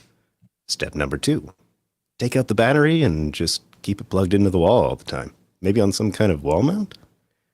Since it's so old, running a GUI might be painful, so just run it headless and just have Vim or Nano or even Emacs open and ready for text input at all times. It's sort of a great idea. I do love the remove the battery part too for an old laptop like that. It feels so great that you still can do that. And if my notes are in Obsidian, but maybe I had the markdown files synced to the laptop somehow, I mean, a guy could just edit in Nano. That is true. You know, I mean, love me the Nano. That's a pretty good suggestion. I am feeling the advantages of the ThinkPad pretty strongly, but then there's the tinker in me that wants to do it with another system. So I haven't made a decision yet because I've been traveling, but we'll see. What I will say to that is you can buy an X240, which is an i5 4th gen sort of era laptop, for less than $100 now. And that's one of those small kind of 12-ish inch size screens. That'd be a pretty perfect note station. Yeah, the one thing I've definitely decided, it's either going to be a used system that I own, or a used system I buy, or a used system that's donated or something. It's going to be not a new purchase, because for this job, for taking notes, it's silly to purchase a brand new computer. There's plenty of used systems that still have life in them. So I've decided on that aspect of it, but I really kind of like the idea of just an old school GUI-less machine. You could always just spend, $1,200 on the latest iPad Pro with Magic Keyboard. Yeah. Have some courage. Yeah. What about like an old school actual terminal emulator? Oh man, well that's what I was thinking, is like, if my kids saw this, that's essentially what this would be to them. Right? They'd be like, Dad's old garage computer that didn't even have a mouse and doesn't have a graphical environment, Like that's essentially to them what it would be. I'm picturing a Jumanji moment where they find it in a corner in 10 years and blow the dust off it. Oh, look, here's all Dad's notes. It also, I mean, again, if we're just doing terminal, it'd be really cool to get like an old PowerPC Mac. Oh, yeah. And get that running Linux. And, I've got that old Power Mac G5 tower that we put Linux on forever ago and then had the audience bang on. Yeah. Could convert that, but it's it's too much power. Do you have a 486 anywhere whilst you're at it? That would be awesome. And I was thinking, Chris, you could print out all of your car maintenance scheduling on like a dot matrix printer. You can hear it. I legit would love that. We could just have it going in the background while we're doing the pre-show. And like keep the printed stack in the glove box, and then when people ask for my maintenance history, I just give them this stack of dot matrix. You could even print on carbon copies if you wanted multiple copies. I think, and then if I could, maybe like a monochrome display too. Yeah. That would be really awesome. Oh, guys. And the CRT, obviously. Because I wouldn't leave the CRT on all the time, but I'd leave the machine on, but not the CRT. Right. Sit down, flip the CRT on, get to work. Got to have maybe, I do have like one of those old IBM PS2 keyboards around as well. Perfect. So, I mean, we might be onto something here, boys. I wanted to say thank you for everybody who becomes a member to this show. We really try to add some value to the member version. We have 2 of them. One, which is ad-free. It's nice, lean, mean, and tight, still produced by Drew. And then we have the bootleg feed. And we do a lot in that member feed to try to make it almost like a whole other show. And it's probably something we should talk more about because it's a pretty good product. But I just wanted to mention it now, unpluggedcore.com if you want to become a member. Or jupiter.party if you want to support all the shows, including the show, and still get access to the member benefits. Because we have entered Q3 of 2023, and the ad sales are not improving. I had hoped to bring Linux Action News back by now. And there's some leads that I'm still working, but it just there hasn't been any real bites. And I don't actually see the ad market necessarily improving. So I'm very grateful that the audience has recognized that there's value in independent media, specifically one in this particular niche, and understands that it's not necessarily a niche that advertisers feel like spending money on right now. I mean, if we were doing silly YouTube videos about people making pillows full of, or if we were making videos about people making pools full of balloons or something with a great thumbnail, we'd probably be making great sponsor revenue. But we're talking about Linux, and we're doing year-plus reviews of hardware devices. Like, that's not the stuff that drives advertisers anymore. So I really just wanted to thank the audience. Also, the boosting has really stepped up. In fact, just in general, Albi, which is not even the most common, popular way for people to boost in, but is one of the top ones. In August, Albi accounts have processed over 1 million transactions just in that month. And a huge, huge amount of that is boosts. And that's...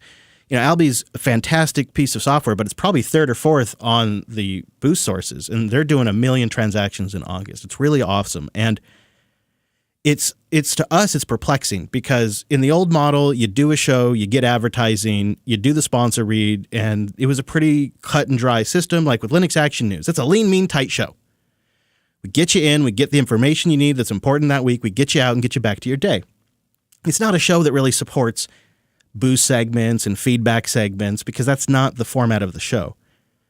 It's really a show that was modeled and built to be sponsor funded. It was built for that. And it has great downloads. It's our 2nd or 3rd largest show on the network. And we can't produce it right now. Office Hours is our smallest show on the network. I mean, it might get like 5,000 downloads. I mean, it can't be sponsored. Right. And yet, with that, because it's a value for value based show, the audience recognizes a certain amount of value for it and has boosted the bounty every single time. And when that bounty gets reached, the entire production of the show has been paid for. Drew's been paid for. The network got its split. Brent got his split. I got my split. Everything's done. The hosting people that we share splits with, everything. By the time that bounty's reached, the show's already paid for. And so we can produce a show that has a fraction of the downloads of Linux Action News, and we can do it without bleeding. And so the paradigm shift that value for value brings to podcasting, besides being divorced from the dependency on sponsorships, which requires a certain type of content and content focus, besides that change, it fundamentally shifts what type of shows can be produced. And it means content producers can make shows they truly love and do for their community. And it's massive. So memberships or boosts, I just want to take a moment and thank everybody who stepped up and supported all of the JB shows, because as we get into the latter half of the year, the situation with advertising ain't looking any better, boys. So we're feeling really grateful for everybody right now. And with that, Boostergram. Let's get to our baller booster this week. He's back after a little bit of a vacation from the show. Ladies and gentlemen, it's John A. himself.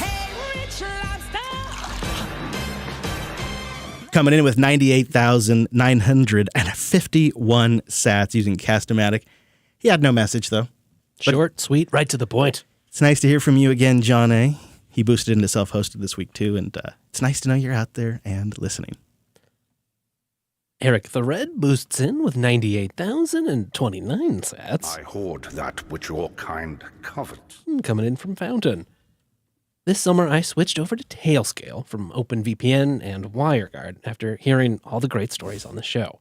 Wow, what a home lab game changer. During my summer travels, I had fast access to my LAN and set up a Linode exit node when I needed them.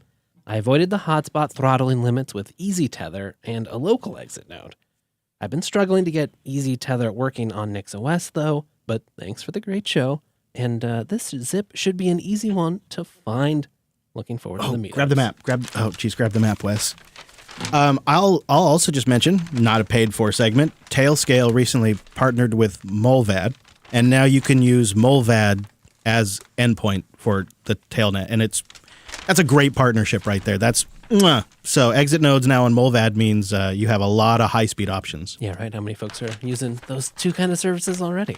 All right, did you find it? Yeah, I mean, this is a postal code in King County, Washington, somewhere over maybe by Issaquah. I thought so. I recognize that. Issaquah. Some good walking out there near Issaquah. Some good walking. Ain't that true? Yeah. Is Sequoia? Issaquah. FireTech came in with 730 Satoshis. Oh, I bet there's a meaning there. I like it. Hello, all. I just want to say thank you for the nudge. After a lifelong interest, but having never pursued it, today I passed my technician's license test as a ham operator. The first 4 digits of the boost is also a 2-digit message repeated for my fellow hams. Thank you for the push. Thank you for the push a few months back. I thought there was a message in there. So again, that SAT amount was 73730. Congratulations, Friar Tech, on getting the ham license. Yeah, that's great. That is really great. And we also appreciate you sharing some value back and sharing that with us. Kmogged came in with 55,441 sats from the Index. Longtime member, and I've wanted to do a zip code boost since it was introduced. Hint, I'm still hoping JB has a Midwest meetup nearby in the future. So that looks like the zip code, Wes, is 55441. Okay, I've got a few ideas. How about Hennepin County, Minnesota? Maybe somewhere near Plymouth. Hello, Plymouth, Minnesota. Thank you for boosting in. And yeah, I'm fantasizing a lot these days about getting out there. We'll see. Maybe those gas prices come down again one day and we get a good cross-country road trip in. You know where those gas prices are nice and cheap? On the East Coast. It's like $3.40 a gallon. I know. It's not to So you just got to come out east, dude. I know. Yeah. We'll ship Jupes over and then you will fly out to meet her. Seriously. McZip boosts in with 40,000 sats. Had trouble boosting last week, so I'm doubling this week's boost. P.S. My username was originally supposed to be the letters MCZP, but quite frankly, I like McZip better. Keep up the great work. I look forward to the JB crew every week. Thanks. Thank you for being graceful about that, because I've boosted in to shows, and they're like, Chris, LAX, Chris, and they just it's like, it's just Chris LAS. It's not that hard. It was Chrisless, kind of like Christmas. That also has happened, and it's so I totally get it, and then we do it to the listeners too, so thank you for being graceful about that, McZip, and thank you for the boost. Nord came in with 32,450 sats. First time booster here. Thanks for all the great content you put out there. I listened to your podcast while commuting, and I've actually begun to look forward to going to and coming from the office, so thank you. I really enjoyed the Matrix topic lately. I just want to chime in with how great it's been to have an iMessage bridge running. I run that Matrix iMessage bridge on a macOS VM and can now get all my text messages and iMessages bridged to Matrix. It's great. Signal and Facebook Messenger bridges are also running in containers on Proxmox, and I really enjoy my one stop for messaging and not having to have Facebook Messenger installed anymore. P.S. The 4 last digits of the boost is my zip code from Denmark. Well, I gotta say, Nord, that sounds like a really nice setup. I have a couple of questions for you while Wes looks up that zip code. How does that bridge for iMessage handle pictures, reactions, videos, and group chats? Does it handle those dynamics okay? Because I find that happens with family chats quite a bit. But I love your stack there. That's really slick. I think I may have to play around with that. Yeah, you have some homework. And thanks. That looks like to be a message from Copenhagen in Denmark. Hello, Copenhagen. Thank you for boosting in, and thank you for getting it all set up for the first time boost. I know that can sometimes be a hill to climb, but you have arrived. We appreciate it. Gene Bean comes in with 31,109 sats using Cast-O-Matic. He says, I love the idea of a Nextcloud app being able to exist in a container and utilize other languages. This could open up all kinds of things, including one on my wish list, Own Tracks Recorder integration. Oh. Now, wait a minute here. I thought wasn't there something like that? In fact, I would like to ask the audience, what are you using right now for good real-time location tracking that's cross-platform? Because the wife has asked that I bring the iPhone to El Salvador, not the Graphene OS device, because she wants to be able to use Find My for me while we're traveling. And I get that, and I would really like to have a super solid replacement. Own Tracks seemed like a lot when I went to set it up. But Gene Bean also chimed in on Matrix versus Discord, saying it's only a matter of time before Discord pulls the rug like Twitter and Reddit. I agree, actually. I think they actually have made, some decisions I disagree with. They've walked some things back, but as a platform, they are always going to be under pressure. I guess you and Gene Bean connected in the Nix Nerds. I just saw Gene Bean hanging out in there, and the Nix Nerds being the wonderful channel that it is. It is a good chat room. Helping Gene Bean out with all kinds of tips. If you're into Nix and you haven't checked out our Nix Nerds chat room, it's on our Matrix server, and it's definitely worth digging into. Mally Strix boosts in with 30,000 cents. Just heard episode 527 and wanted to say how much I love when you review hardware. I was interested in the framework before, but really loved your take on it and how modular it truly was from a first-hand experience. Oh, and yes, please, I'd love to hear Chris's take on the Steam Deck. Well, I guess you're getting that one. Yeah. A little early present there. The reason why we did the Steam Deck follow-up is because we had more than a few people boost in and say, yeah, I'd like to hear it. You'll often hear me throw stuff out, and then if people bite and say they're interested and I get more than a couple, then I'll generally pull the trigger. And if we don't get a lot of traction, I'll just let it sail by. Brian, I wonder if we could just get a Flash framework update. How did it survive the travel? Is it working okay for you? Still happy with it? Yeah, Chris, you're gonna win this one. I haven't quite switched to it full, and I know you were fishing for that. I haven't. You didn't switch over to it yet? Oh, I mean, I didn't see that coming. It turns out I went to Berlin to be very busy every single day and did a bunch of really cool things. So, and luckily, the Dev 1 did survive. However, hardly. I would say it is in desperate need of being switched over to the framework. You say survived, but for anybody who's just listening to the show, his screen will move. We're in the same room, by the way, in case there's any confusion. His screen will move backwards and forwards 3 or 4 inches before the actual mechanism of the hinge engages. Like, that thing is done, dude. It's finished. It's like an old steering wheel on an old car. It just has so much play in it. But it's like this beloved device that I just don't want to get rid of.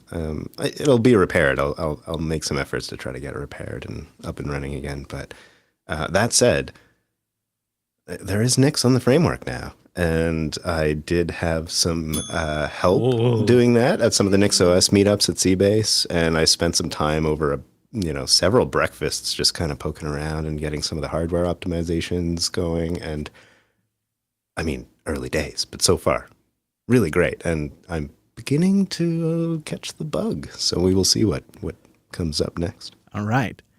Well, I brought with me a little present for Brent as well. I brought him, I have a small form factor little 1 liter PC with I think an i3 4th gen in it, which is going to become his home server. Yes. And we're going to put Nix on it. You heard it here first. Oh, yes. That's maybe awesome. Proxmox, but probably Nix. Or Proxmox with Nix inside it. Yeah, totally. Limiting Factor boosted in with 30,000 sats. Hey, I don't think you're going to gravitate to a garage PC that isn't 100% and doesn't have all your tabs from Googling sessions while you sat in the air conditioning wondering what went wrong and wish you had never started on this project in the first place. Yes. I vote docking station with a keyboard. You really don't care if it gets oily. That feels like a really good insight. Maybe Limiting Factor has been there, because that is, especially in the summer, that is exactly when I thought I had broke my oil filter cap stick thing, and I forget what they call it. And I had to like leave the garage and go somewhere where I had AC so I could just think clearly. And then I had to take a bunch of notes and bring them back out into the garage with me. This kind of craps on the idea I just gotten really excited about, though. I mean, I'm willing to pivot, but you make such a good point. Not only would it be nice to have a browser, but it'd be nice to actually have the tabs from Firefox or Edge or whatever I'm I think using. you're just not taking notes hard enough. You got to put that stuff right in the notes. Well, and then it syncs over. That's it. That's the other option. But a lot of times it's, I sit down and I watch stuff on the TV and I take notes. Yeah. Yeah. Got to air condition those fingers as they type too. You know? I want them to look good, Brilliant. man. I want them to look good. Well, Chris, I think the solution here is to air condition in the garage. Well, there's that. Brent, Yeah. you're just making more work for yourself. Yeah, Brian, could you help me do that? Yeah, we'll see. What, April? The show mascot comes in, the Golden Dragon, with a total of 11,110 sats across a bunch of ducks.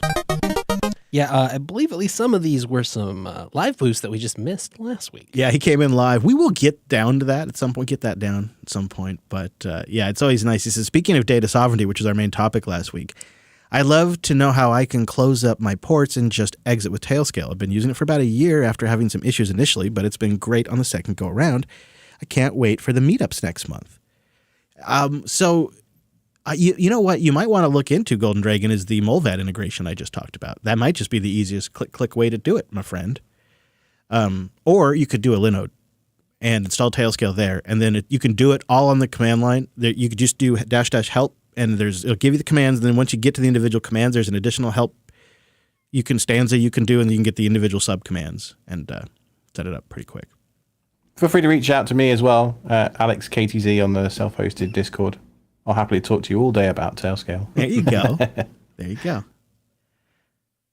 Davrolin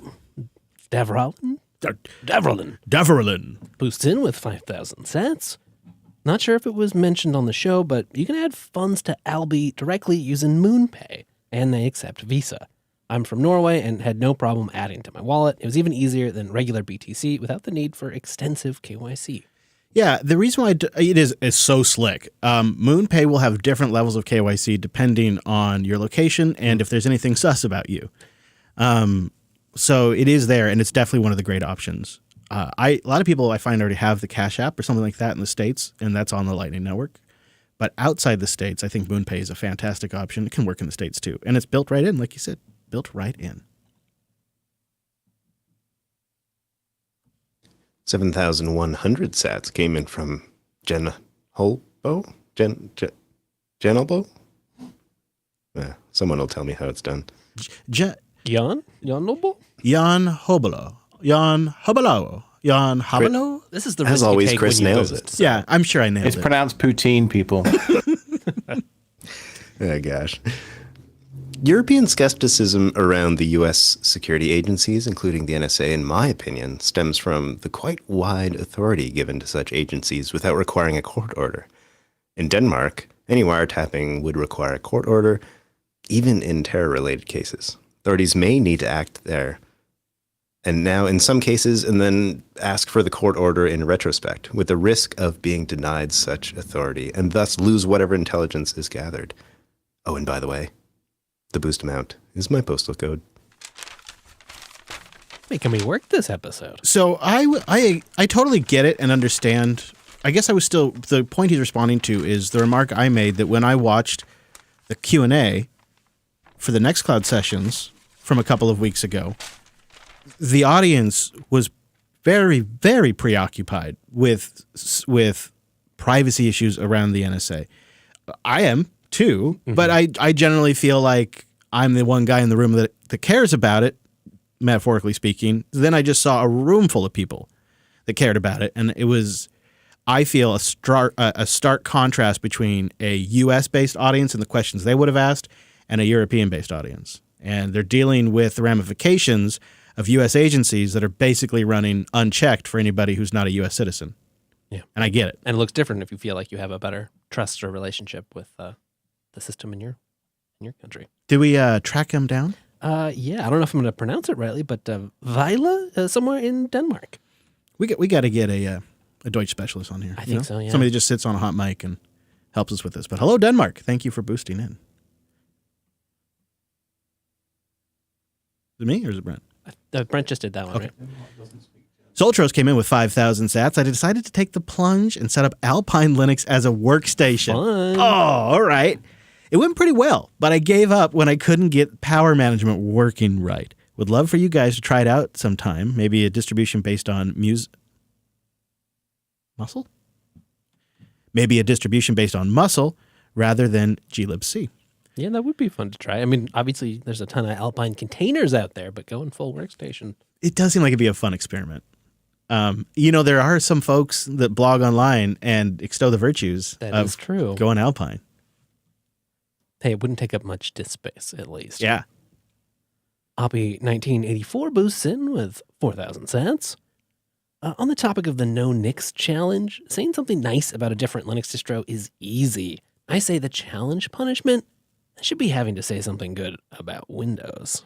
Oh, Oppie, those are strong words for a 4,000 sat boost. But I kind of agree. I would be down if it was easy to somehow put Windows 11 on a machine. I might be able to find some good things to say. I'd be up for that idea. I know they just did some major updates to WSL. We almost covered those today. I don't know if they're actually shipping to Windows users, but if they are, I'd be down for trying them because some of the things they fixed around networking sound really kind of nice. So. It's probably been 3 years since I tried new Windows. I think the last time I tried it was WSL 2 or whatever it was when they shipped that. And even then you had to be in the early ring or something. I'll give Windows a compliment. I love the fact that in Windows 11, they let me move the start icon from the middle to the bottom left again. Oh, that is nice. Yeah. That's the kind of flexibility and customization I like about Windows. Someday Linux will get Oh, there. yeah. Now, gentlemen, I feel like we're going to need a ham boost sound. So, for anyone listening, please send us in some suggestions. Yeah, because like Faraday Fedora. Oh, sorry.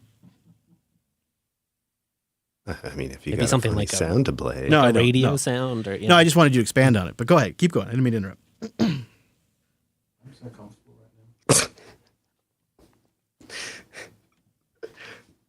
Because Faraday Fedora came in with 7373 Satoshis. It's a shame that Linux Fest Northwest got delayed, changed, modified, but fingers crossed. It can keep up the momentum for spring, and I'll make a solid effort to make it there. You guys still need to get your ham tickets, by the way. That's true. I guess we have more time now. Yeah, I'm mixed on it. I'm mixed because I've been going to this thing for 20 years and I want to see it continue and thrive. And we put a lot of hours and time in as a group to try to make it happen. But at the same time, I'm a little relieved because it's going to be a little easier for us. We'll have more time to hang out, both as a team and both with the community. So, I Faraday, I'm kind of with you on it. Penguin Stargazer came in with 15,000 sats. I just signed up to become a core contributor. Here's to many more episodes. Man, thank you very much. Nice boost and a member. We really appreciate it. Coming in from Podverse, no less. Yeah. User 30479, and that's all you get. Came in with 9,000 sats.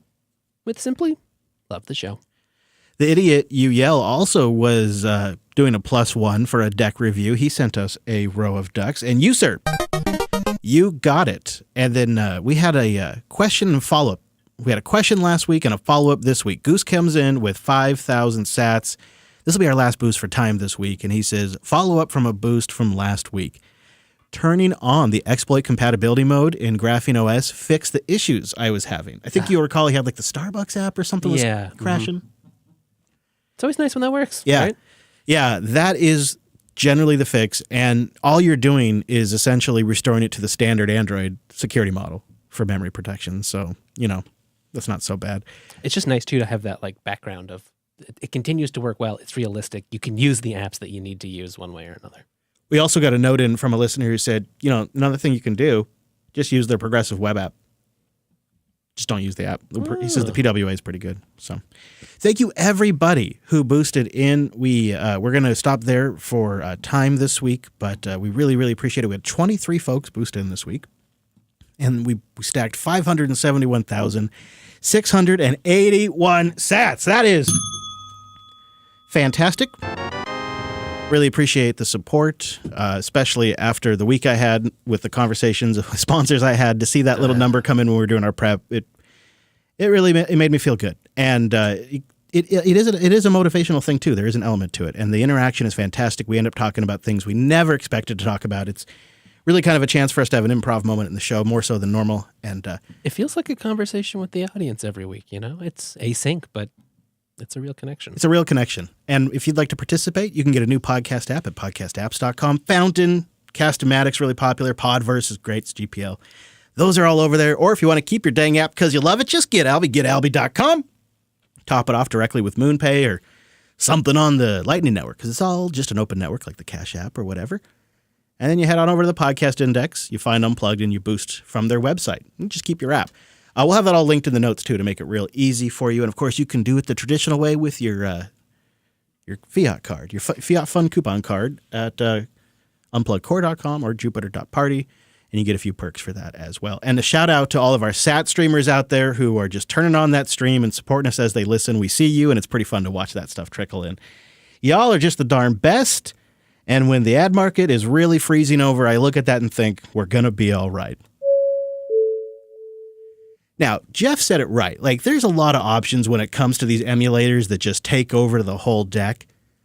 But I wanted to give a shout out to Retro Deck. It's the one that's worked the best for me and the family. And it's based on a really popular emulator that just really solves this problem. But this is rebased specifically to work on the deck. So it's a kid tested, Chris Lass approved? Yeah, and the nice thing about it is, like some of these others do, is it's powered by Emulation Station, and so it's really pretty compatible. It's really good at detecting what ROMs you have and showing the correct menus for that and making it a fully immersive experience.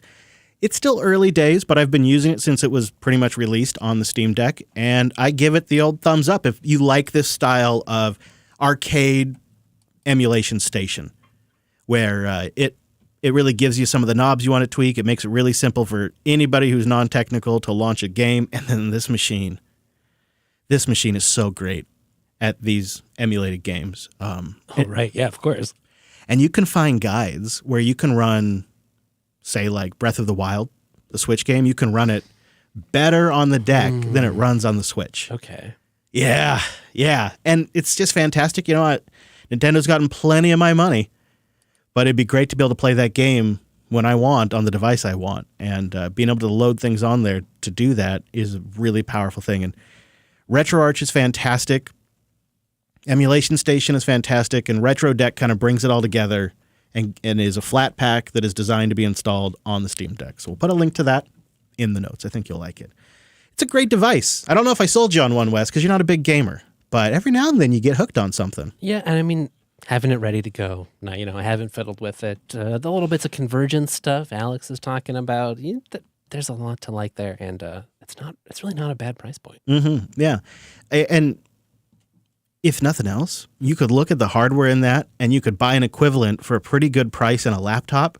You could game on a laptop and get essentially the same benefits. That's what's nice about the Dev 1 is it's kind of like the same GPU and stuff, and that's a perk of it. So I think for me, to summarize my general feelings on the deck as a device as a whole, I was on the fence about buying one. I think I was probably in a similar situation to Wes. And then I thought one day, screw it, and just maybe bought one on a bit of an impulse. I am very glad that I did, because in hindsight, for all the reasons that you've mentioned today, Chris, about supporting upstream stuff, it's the single most important milestone in Linux hardware that there has been for a decade. I don't know, if you remember the Steam boxes that they were partnering with Alienware on all those years ago, this is the fruition of all of that work, and I can hold it in my hand. It's the year of the Linux desktop, people. I don't know what else to say. It's in my hand. Yeah. I mean, I'm trying to think of a more important Linux device right now. I mean, there's a lot of important Linux devices out there, but something that impacts so many of us and is pushing this forward and bringing a new category of user to Linux. It's real, genuine Linux too. It's not some weird, crazy, bastardized thing. It's, dare I say, it's a game changer. It's a game changer, Alex. We've had a game changer for Linux Fest, as we mentioned, but the meetups are cooking. In fact, they're looking like they're going to be pretty well attended. Details are at meetup.com/LinuxFest Northwest. We'll be there. Not quite doing the same thing, but we'll have bells on and Perhaps we'll do a live Linux Unplugged on Saturday or something. Cooking that up. We're just going to find the right venue. We'll update the meetup details. This time around, it's at the Linux Fest Northwest meetup page. Again, that's meetup.com/Linux Fest Northwest. If you're still going to make it, that's where you'll find all the goodies. As for us, though, we're all done here. We will be live next week, Sunday at noon Pacific, 3 p.m. Eastern, over at jblive.tv. See you next week. Same bad time, same bad station. And of course, links to what we talked about today are at linuxunplugged.com/529. Go check out Self-Hosted, hosted with Alex and myself, and we just had a new release where we get into some disturbing Plex news. Yeah. Oh, and a lot of other things, but that's definitely one of them. So go get some Self-Hosted. While you're over there, you can check out Coda Radio too. All of that's over at jupiterbroadcasting.com. Then if you're wondering what's going on behind the scenes, details of what it's like to run a podcast network, stuff like that, Office Hours is posted over there as well. But as for us, the Unplugged program's all done. Thank you so much for listening. Thank you for sharing with anybody you think that might enjoy the show.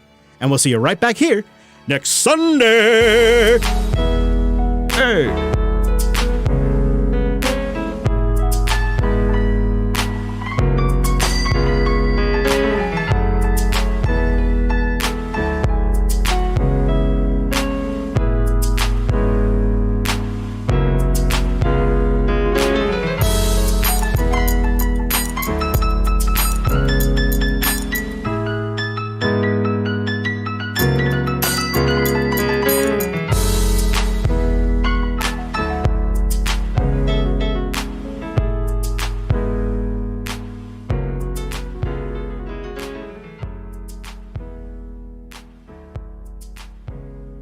Okay, so then Wireguard. I crave ZFS. I'll stop. Thank you, Drew. I had no idea the paper sound was a dang soundboard. I thought that was you grabbing a paper every time. Hey, don't blow it. Don't blow it, dude. Don't blow it. It is. Now I'm going to have to get a real map. I'm going to have to get a real map now.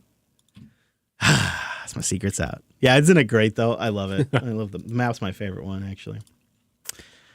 I cut back on the boost sounds. I just do it for like the big boosts, and then but I keep the map for all of them because I just love it so much.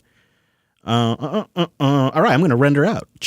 So we're going to try a little experiment here, assuming we can look it up, Wes. So I mentioned that Office Hours is getting financed while it has a fraction of the downloads of Linux Action News. But we're going to see if we can look up the downloads in real time because we've been using a new metrics collection service that we've never used before. It's called OP3 at op3. That's op3.dev. And it is an open source public podcasting metrics tracking service. And the idea is to kind of encourage the podcasting industry to actually open up about their numbers and make a verifiable source that advertisers could check or audience could check. And it's kind of like it's a trend towards transparency, much like value for value is, but actually doing it in the distribution numbers. And in the value for value model, it doesn't really matter what the downloads are. What matters is that the right value amount's being received.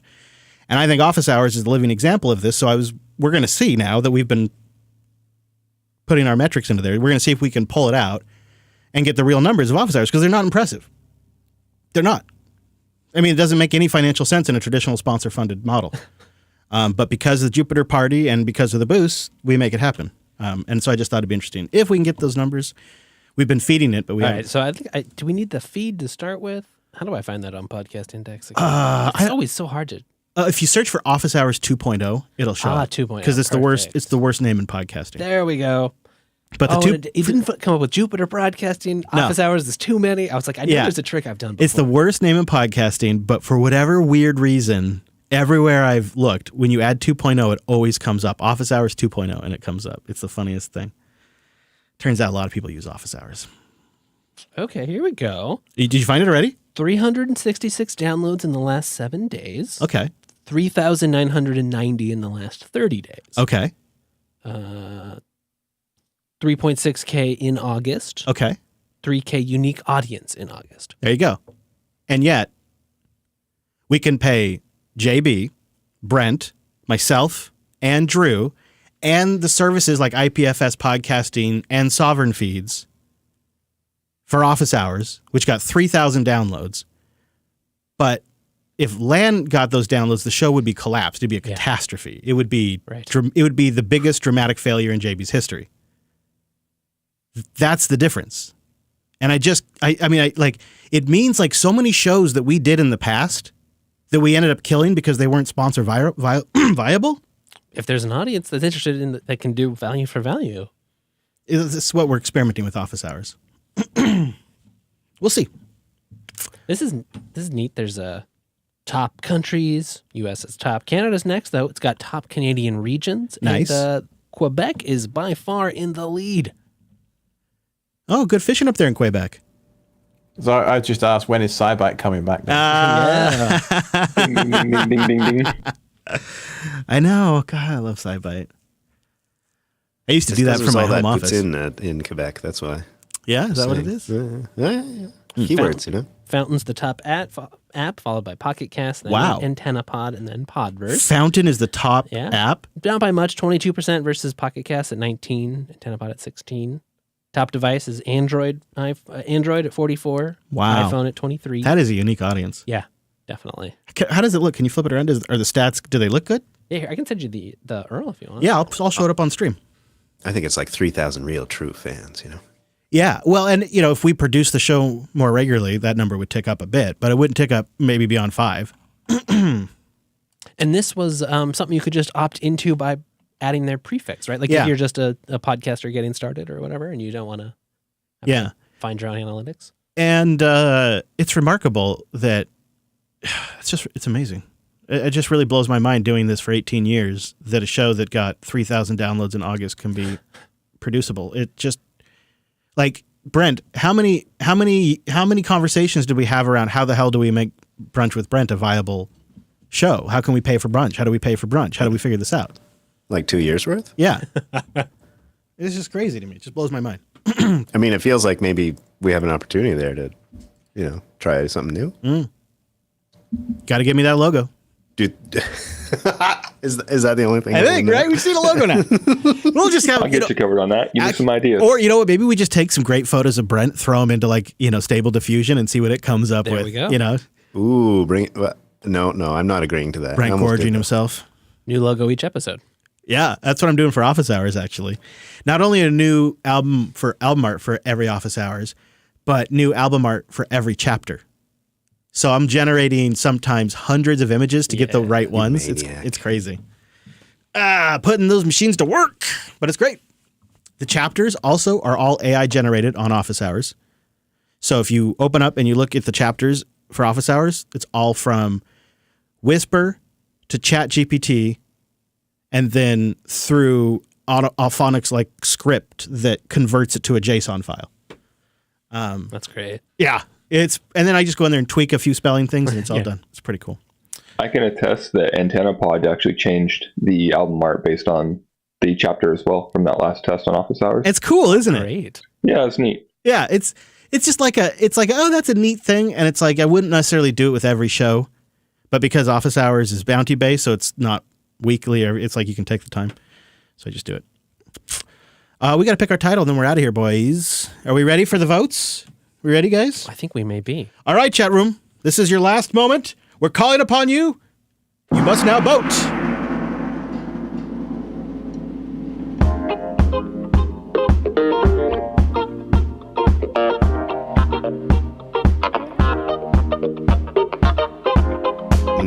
Canadian tunes. Now this is some phone music. All right, I'm calling the chapters in 5, 4, 3, 2. I see people typing, so I'm slowing down. 1, 0.5. Non-linear countdown. 0. Is it show stop? What is the command? I got it wrong. Oh, yeah, no, I didn't get it. You got it. I got it. Dang, I thought maybe I bought him some time with the wrong command. Damn. Steam Deck, the game changer, changing the game. How the Steam Deck changed the Linux game. I mean, Roombas with lasers. I've got a I think theme we got The it. Steam Deck era, full steam ahead. Please no pool balloons. Oil filter cap stick thing, yeah, that sucked. Year of the Steam Deck, up to Steam. Steamy coffee. A steamy episode. Danger hot steam. Steam Deck the game changer. Oh, we got a whole other row. Oh my god. Yeah. Oh my god. Only 2 votes cast so far. What did I see? What did I put in there? I don't think mine was great. Yeah, today's most important Linux device. It was sort of like trying, like a Hail Mary at trying to get the non-gamers too. Yeah.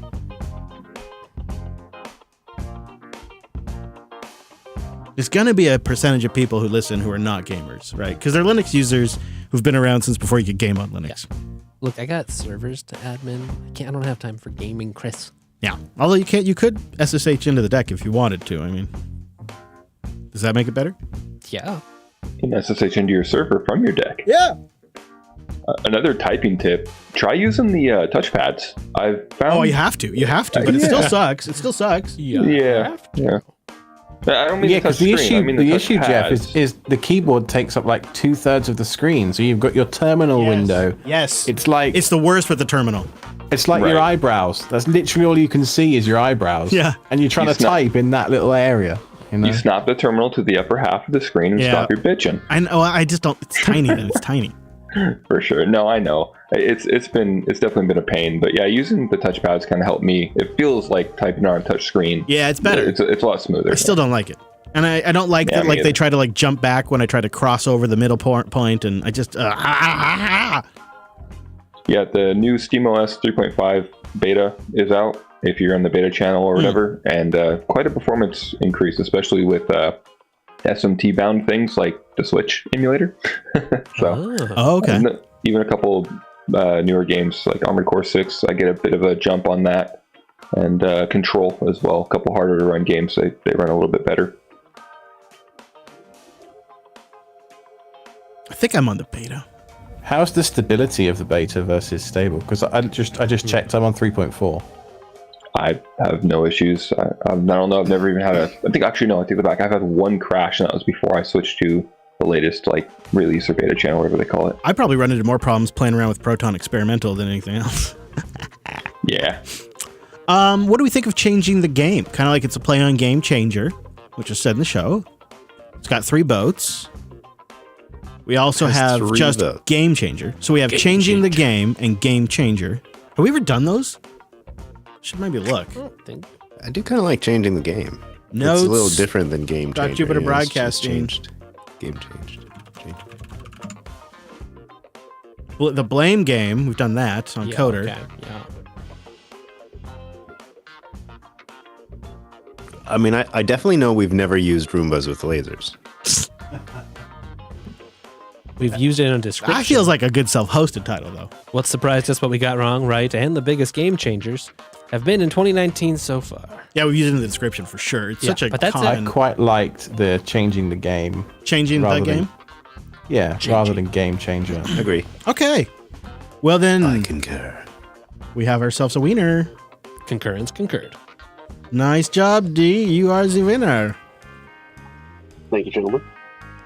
Thank Couldn't you. have done it without you. Thank you. I just Ooh, gotta say scrap Wes. the show if we didn't have Can we that. just bottle up your little one-liners, Wes? I would love a little Wes I know. soundboard just for my daily life. I am over on the Podcasting 2.0 podcast in their live chat room, they're experimenting with a whisper bot.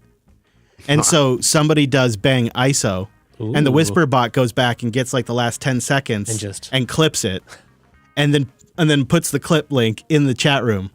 And so when the host says something, they do bang ISO, and then they get a clip. It's so cool. It's not always perfect, but when it works, it's hilarious. We'll have to think about that. Yeah, it's fun. Game of bot. I feel like we need one of those, those 8 balls, you shake it up, but it gives you a West quote. Yeah. I mean, I don't even know how the pipeline, I don't even get the pipeline. Like, it just seems like, how do you do it in real time like that? I'm not quite sure. I should ask around how they're doing that. Saving the stream, like probably TS files with FFmpeg that you... Yeah. Mm-hmm. Yeah, it's probably run on some Linode doing exactly that and then cutting them up. Yep. That's what I'm thinking. So if I build a little power box for your cabinet, the poop cabinet, what kind of features would you want on this little power box? Light that it's working would be good, but so if it would make sense, would it make sense to integrate the switch for the macerator into that? So my idea would be a blender, small-ish box, maybe 10 by 10 or whatever. Okay. And then on the front of that, there will be a switch and an XT60 plug. Yeah. Every plug will have its own switch, and then you can just plug, your eviscerator into whichever one you want, turn it on. And then for the lighting, we can just come out the back or the side, or we can put it on one of those switches, or just use one of those switches. It doesn't really matter. Yeah. But maybe USB inside of it to power ESP devices, or any other ideas? Yes, USB is a great idea. There's been several times I wish I had USB power out there. Externally, then? What do you mean? Yeah, so like a little USB A port or something? Okay. Yeah, I actually have one of those laying around. Okay. That seems so great. Oh my God, Jeff. Took an idea I had and just made it 10 times better. Yeah, like there's some excitement I was over like, here. the best I would have had would be like a couple of those DC plugs.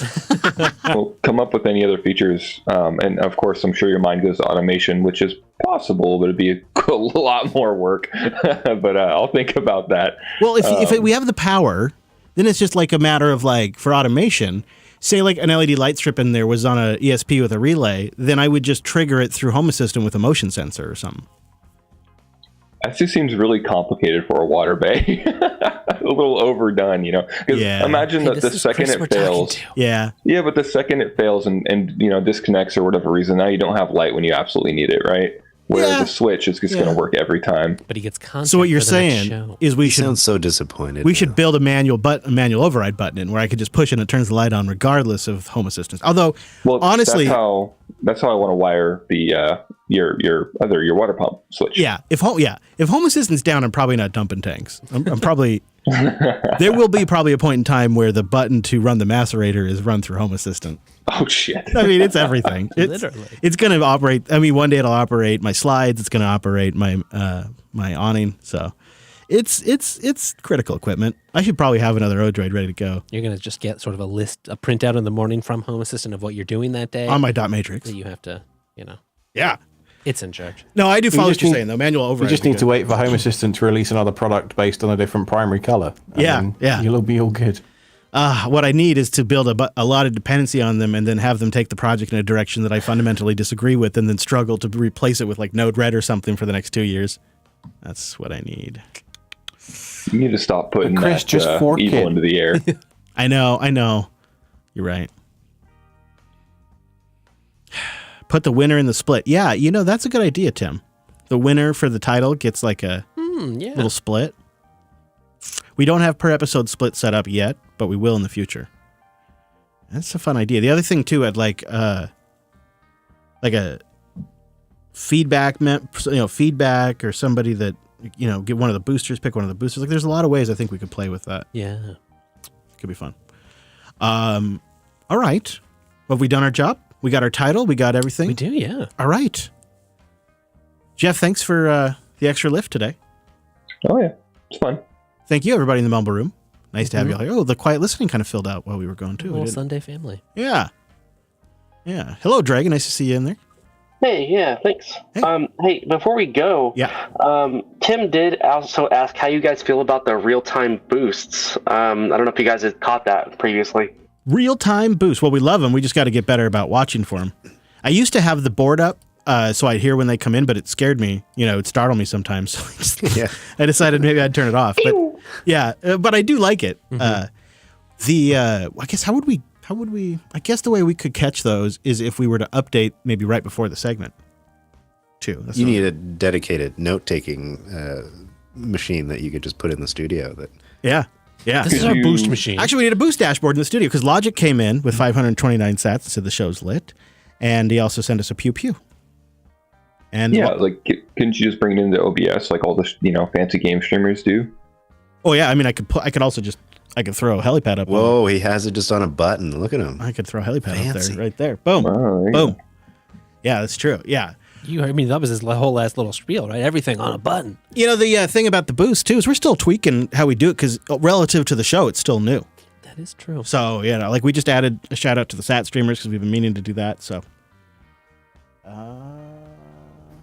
With your capitalism coupons. Yeah, that's good. Capitalism coupons. Capitalism coupons. That's new. I love Fiat Fun coupons. That's my other favorite one. Yeah. All right. There's my AI generated art. Ooh. Just went for sort of like a painted theme there. And Some nice little penguins. penguin. Yeah, it's us. Just don't look too closely at the word Steam. Yeah, it's a little weird, isn't it? Seems it's off a little. Yeah, it's a little off. And I was like, all right, good enough. I'm calling it. I'm calling it there because like the concept of trying to get it in a living room, getting a game on the television, getting it to be penguins that are in there, not people. Yes. Like it took a lot of iteration to actually get something like, I got to move on. So yeah. Yeah, but you could have just threw it in the new Photoshop that has like all that. Oh, does it? Fancy AI. You can just like circle something and tell it to, I don't know, switch it out. It's not that great. No, I think it's actually really terrible. The next step would be is if the AI could then spit out an MP3 album art format, and then we could use it for the members version, so they could get the art that we used for the live stream. That'd be great. Get a unique album art for each episode. That'd be a nice little thing. But right now, it just produces one resolution at a time, and then if I want to produce in a different resolution, it sort of reruns the input and produces slightly different results. And it's not consistent. So we have to use a separate one to like rescale it. Take this and rescale it. Yeah, maybe actually. Yeah, I'll play around with that. Yeah. With Stable Diffusion, if I like something that comes out of a bunch of iterations, I'll throw it through its own rescaler. Yeah. It comes out great. That is really the trick to using these things is learning those little things and getting the prompts right, obviously. Yeah. You got to be a prompt director. Yeah, your prompts are great. I can never come up with anything that looks as good as all of your album artwork stuff.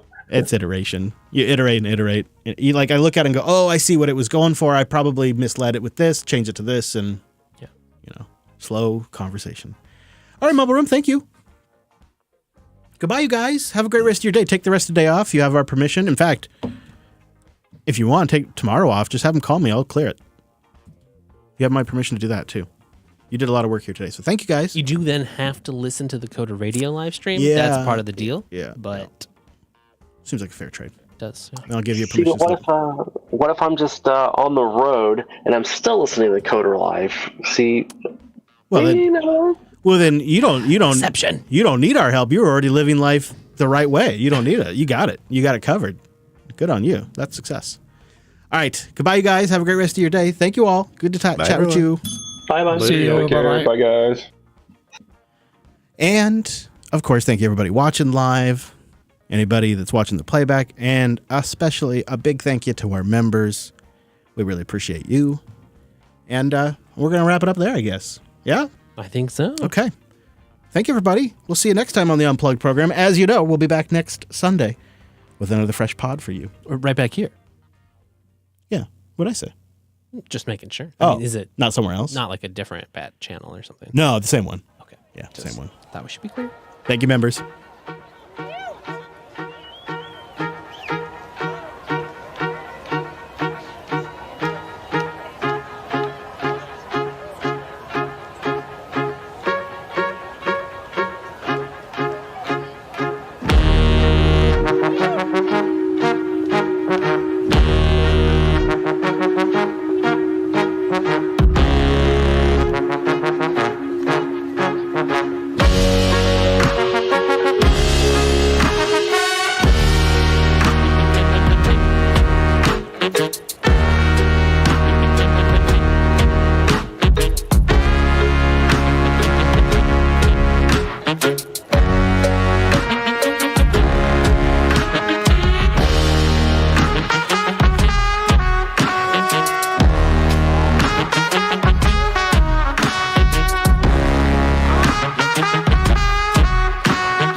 out now, boys. Are you ready to do the rigmarole? Yeah, man. Well, go on where I told you.